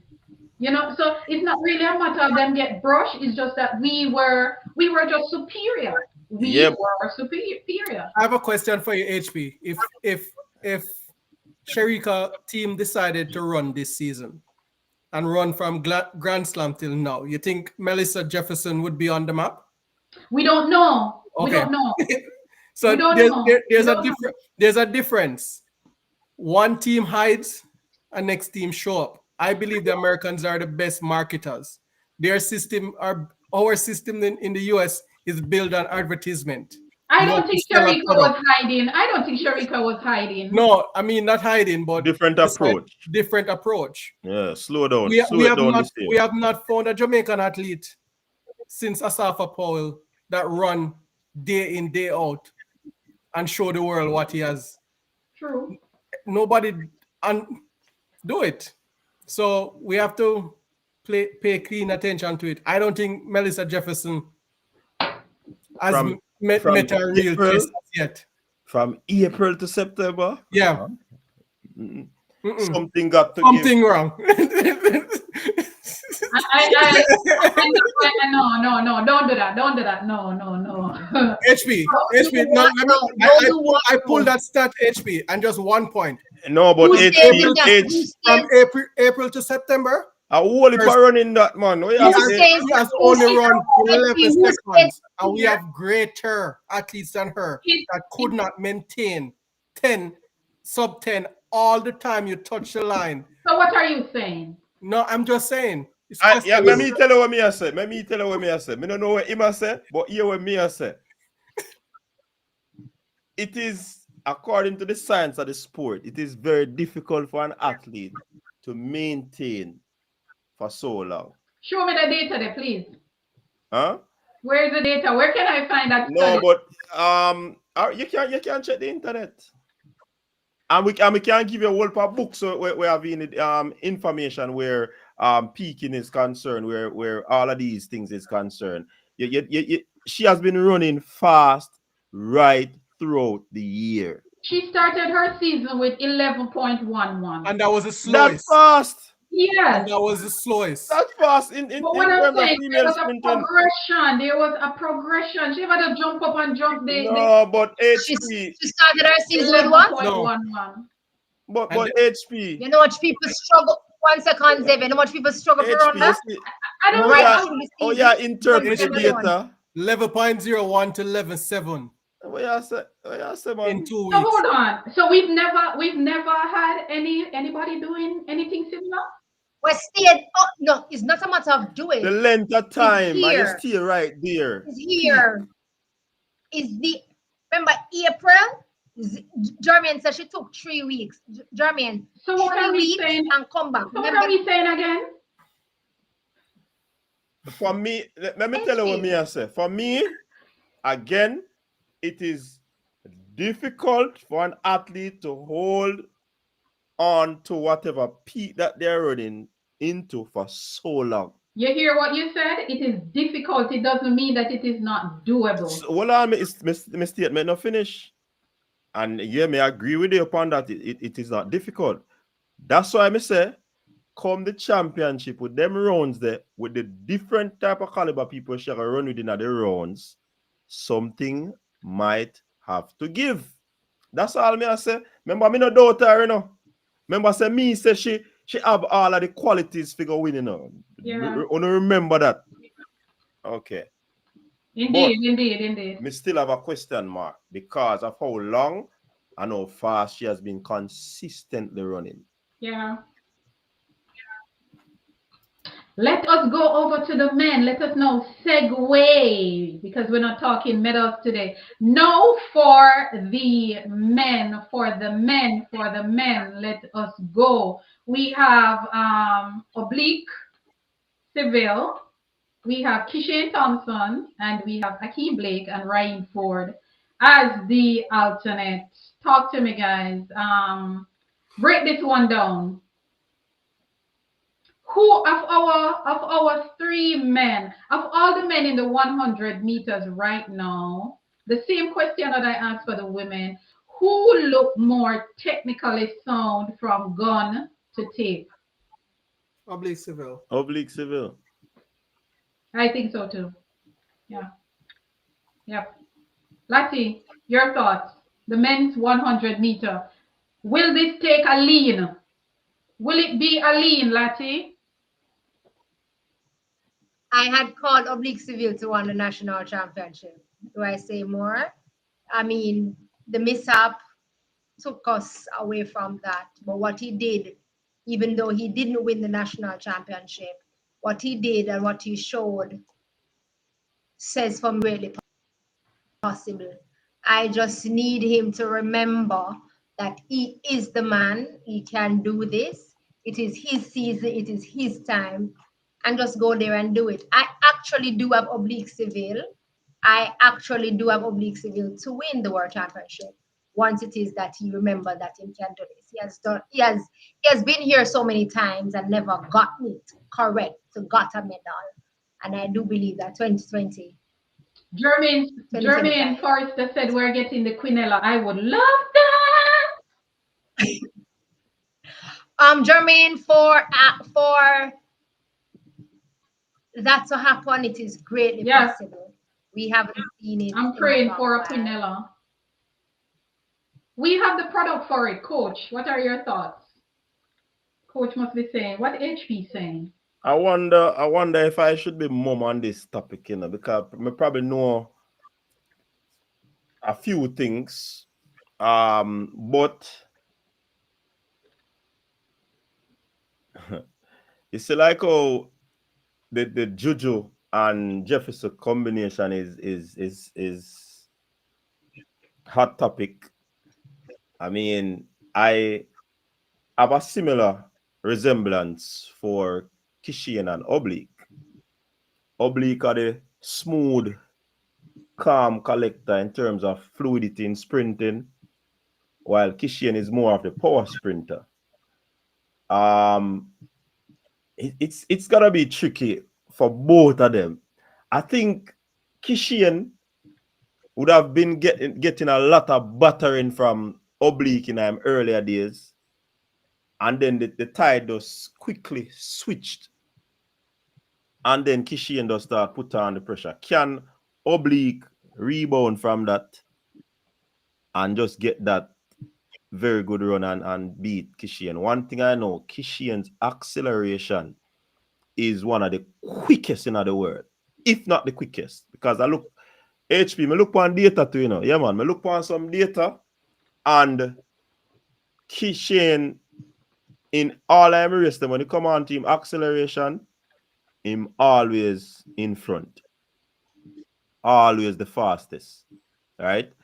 I hear people talk about him it's like how we call Matthew Hudson Smith 390 man.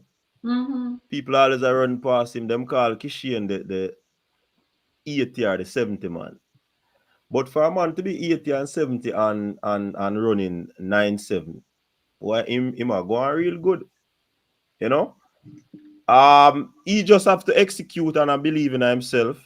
But one thing I can say, he's not going to have a Noah Lyles and a Kenny for company. He will definitely have Oblique Seville. And of course, I don't like to predict, but I want to, Miss Evan. Anyway, it's gonna be good.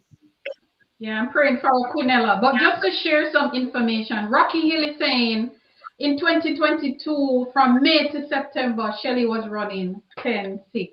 May to September. Just wanted to point that out. May to September. And Troy Uber is saying, why do you guys always write off Akeem Blake? No, we're not doing that. No, we would never do that. We don't write off Jamaicans. Which race Shelley running in September? Tell me now, man. We don't. Which championship Shelley running in September? I think it was the Diamond League final. 2022, the season, I think, went to I think the Diamond League final in 2022 was what, the first week of September? Maybe that's what he's talking. I would have to go and look. But this is a championship in September. But what we not see difference. But what Jefferson is doing is nothing.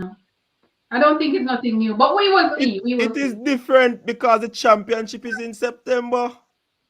But we've had championship later than this already. When? In October? Yeah, man, we had 2019 World Championship that Shelley won was October in Qatar. Was she running that fast?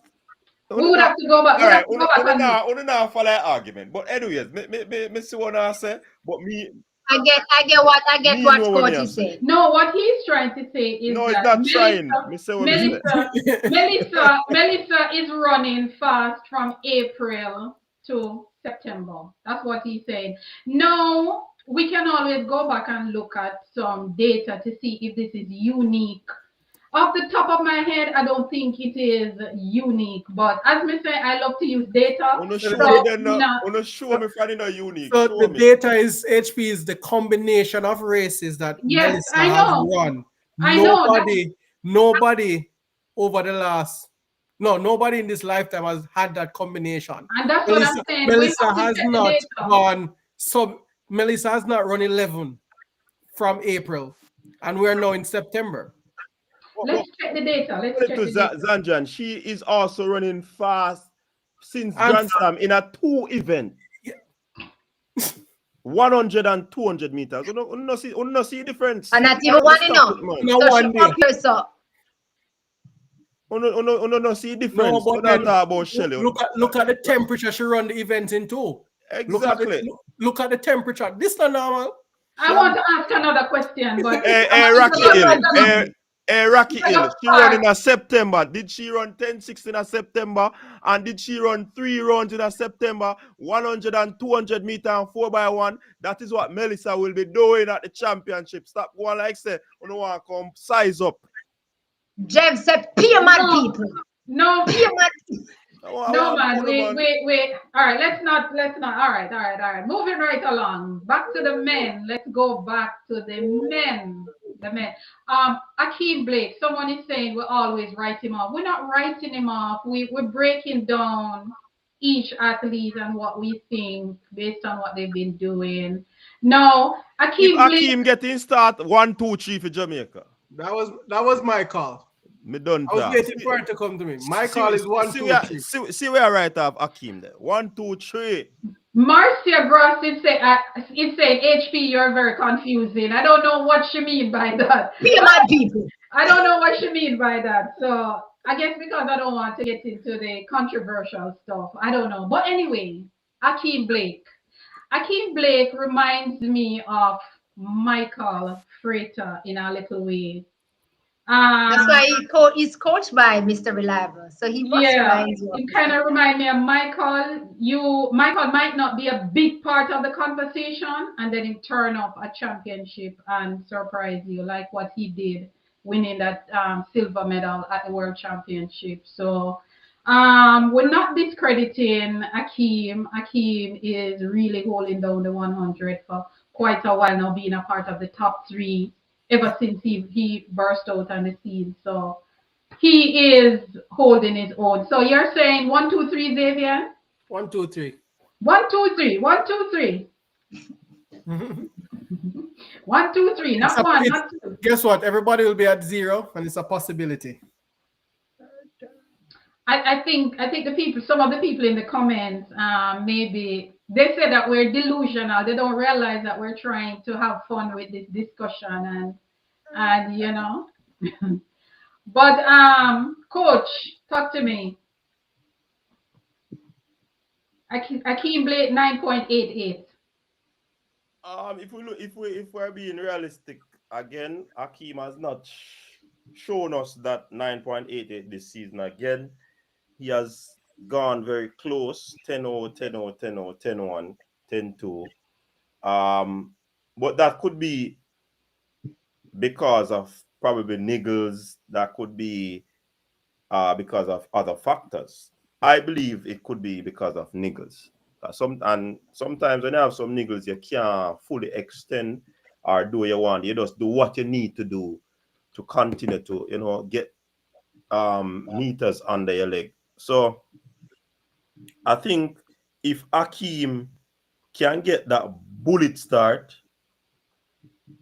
and be consistent throughout the rounds, first stop he could be in the finals of the 100 meters.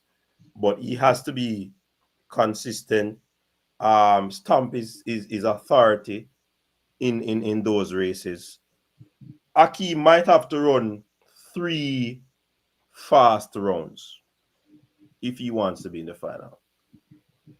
That is my intake on Akeem. My question now is when we look at the men's 100 meter, and just to share some information, the 100 meter for men and women will be on the same day, day number 2, which is September 14th. When we look at the men's 100 meter right across the board, um, technically sound, we did say it was oblique, and I did agree with that. But who do we think, when you look at the 3 rounds and running 2 explosive rounds on the day of the final within 2 hours, how we stay?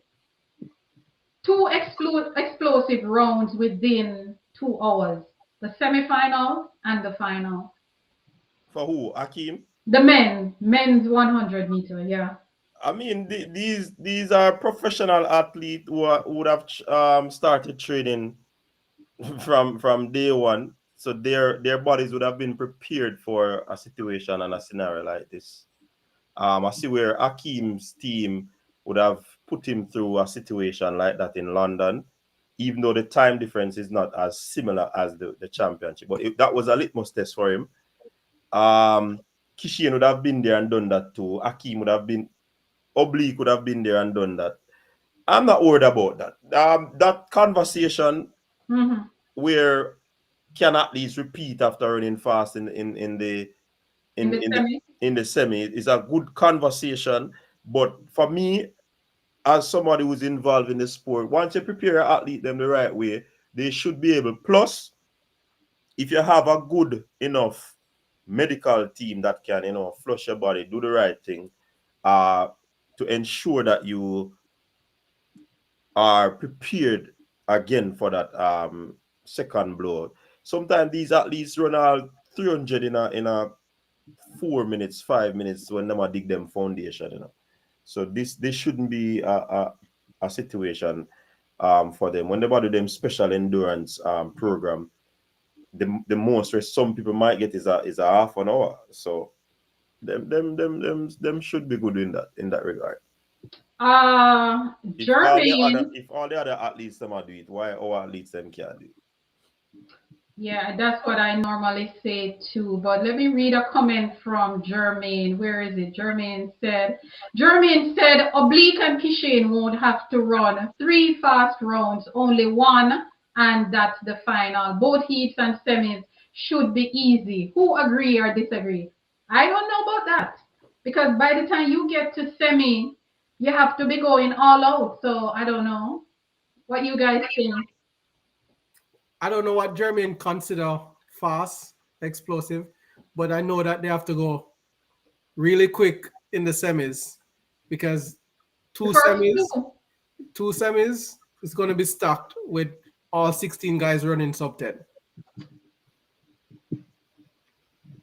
Yep. No, all 16 that is lined up, Latoya, is capable of running sub 10. Yeah, Yeah, capable sound better. Capable of running sub 10. Let me yeah, correct you. I Capable don't. of running sub 10. So you can't sleep on it and say this is a slow semifinal because they will, every single one that makes a semifinal is capable of running sub 10. I don't see people going to semifinals and run sparingly, especially if you're lined up with certain people. If I it's mean, three three semifinals, semifinals, then and it is the first two. Do you want to risk being on the bubble like Shakari 2 years ago? Nobody risk, wants, you know, they can't, yeah, at that level. But what they'll do, the top athletes, yet there are two scenarios, you know. You might have to run extremely fast, and you have to come back into the finals and do it. The second scenario is that depending on who you get in that semifinal, what semifinal you're in, you could do a situation where you run that first 60, which is the acceleration phase, and ensure that you control the race. And then you can shut it down. Not even shut down, just control the race where you can finish in that top two. Because the shutdown thing can be very dangerous, you know. True. So it can be two scenarios. We're not sure yet until they run on the day. Yeah. And we see the list come back out based on time and position to see who they are going to be facing. Wait for the list to come out. Huh? I mean, we have we have to wait. You can't preface the Yeah, man, what do you mean? But So hold on, you can't tell me now who them are going to the semifinal. No. When them run the first round, then So you can know. Not sure, so you have to wait on the list. I mean, when them run the first round, maybe. Yeah, that's the list I'm talking about. The no, second but list. guys, we can almost have an idea who's going to the next round. No, exactly. But I'm talking. No, I but know I that, guys. what he's saying. I know what he's saying. Yeah. Listen, man. I know what I'm saying. No. I know. But you're gonna have. Well, I know that we can determine who might move on to the next one. I'm talking about specifically who you're going to meet in that semifinal that you're going to be in. We don't know who are going to run with who in the semifinal. That is right now. Once you go in the semifinal, I was asking, Coach, if after the first round run, we don't know the list. That's what they say. No, it's a question I'm asking. Yeah, but me have to clarify because after the first round run, the heats run, based on those times, you are saying that if you did write them down, boom, boom, boom, you are not able to say, okay, Akim and that's a good in here, so bap, without waiting on the list, waiting on it to come up? I know how to do that, yeah. Okay. But I'm saying that's what I was asking. Yes, but me still stick to the point. After the first one, we're not going to know until we put that together, or the whoever the World Athletics put it together. So we're not going to know who definitively these people are going to run after the first round. That's what I was making reference to. But you answer the question. Okay, good. All right, back to so that is basically the men's 100. We are definitely looking forward to it, looking forward to a great championship, of course. I want the Quinella or the in the men's. I want the gold medal for sure. And we have I don't need it. different now. Kishi need it. We have the people that can do it. My only concern is that, um, believe it or not, the 100 meter, I mean, like every other races, but the 100 meters is going to be the person who really execute a perfect race on the day. When they come back in 2 hours, the person that is mentally put together, both physically and mentally put together, will determine. And we know that some athlete have a way for getting another athlete's head and thing, is who really can hold it together, don't panic, and just do. Go ahead, Lati. Peard said Oblique will get a cramp and won't run. No, you shouldn't read that. Who said that? Jermaine? Oh, No, somebody named Peard. I'm trying to understand if we're just making No, you know if you read peace and this. comment left off. No man, no read it, man. No, you can't read I this. not even see it. I swear I didn't even see it. No. We're not You made a superstitious. deal. Yo! Coach, you're superstitious No. like that? No, I'm not You can't. superstitious, but we can't permeate the atmosphere in certain. True, man. I'm ready for go. That Yo, my God, yeah, man. go, Edda. I'm ready for go. Lucky, why did you read that comment? Why you could just ignore it? Why that person is not a Jamaican. That person is not a Jamaican. That person is not a Jamaican. But in wrapping up, because I think Coach and I should be back here. Coach, we're doing relay Sunday night. Me not even know, you know. Guys, we're doing relay Sunday night. But yeah, well, Look here, man. yes, at 5:30, you know, so if I early, me supposed to can do it today. Guys, you want to join us for the relay on Sunday evening, 5:30 Jamaica time? Let's see how the weekend goes. A relay. Well, we will be doing the relay. We have to look at the relay and the selection of the team, and people thinking some people not selected and all of those things. So Sunday night we're back here with the relays. But overall, so far we've looked at the field events, we've looked at the middle long distance, the quarter mile in both hurdles and flat four, and tonight, of course, the sprints, what we like so much. And Jamaica pretty much have a solid enough team going into. We will be in a lot of events.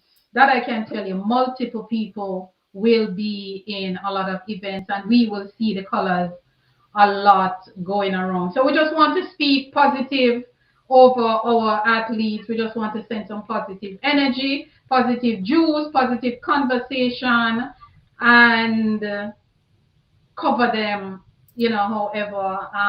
Lati, I give you 1 minute to say your wrap up, then Xavier, and then Coach. World Championship 2025 in Tokyo will be an exciting one on the Jamaica pathways. It will also be a great one to watch globally and not just our own, because a lot of things is happening in the space of track and field, not just surrounding Jamaica. Whatever it is that we achieve as a country, I will give thanks for it. And I will still be appreciative of it because I can't do what they do. And therefore, whatever it is that we're able to achieve, it's still good. All right. So we need to give thanks for track and field because it's a sport that brings nations together. It actually unites the world in one space in this time. It's going to be a good championship. I expect great things. And it will represent very well for every different country for different reasons. And for Jamaica, it's actually something that we look forward to and something that we'll enjoy. So looking forward to it. 8 days away, early morning, late night. Mm-hmm. So need to get on the vitamins and whatever to stay awake. Yeah. Coach, what are your thoughts?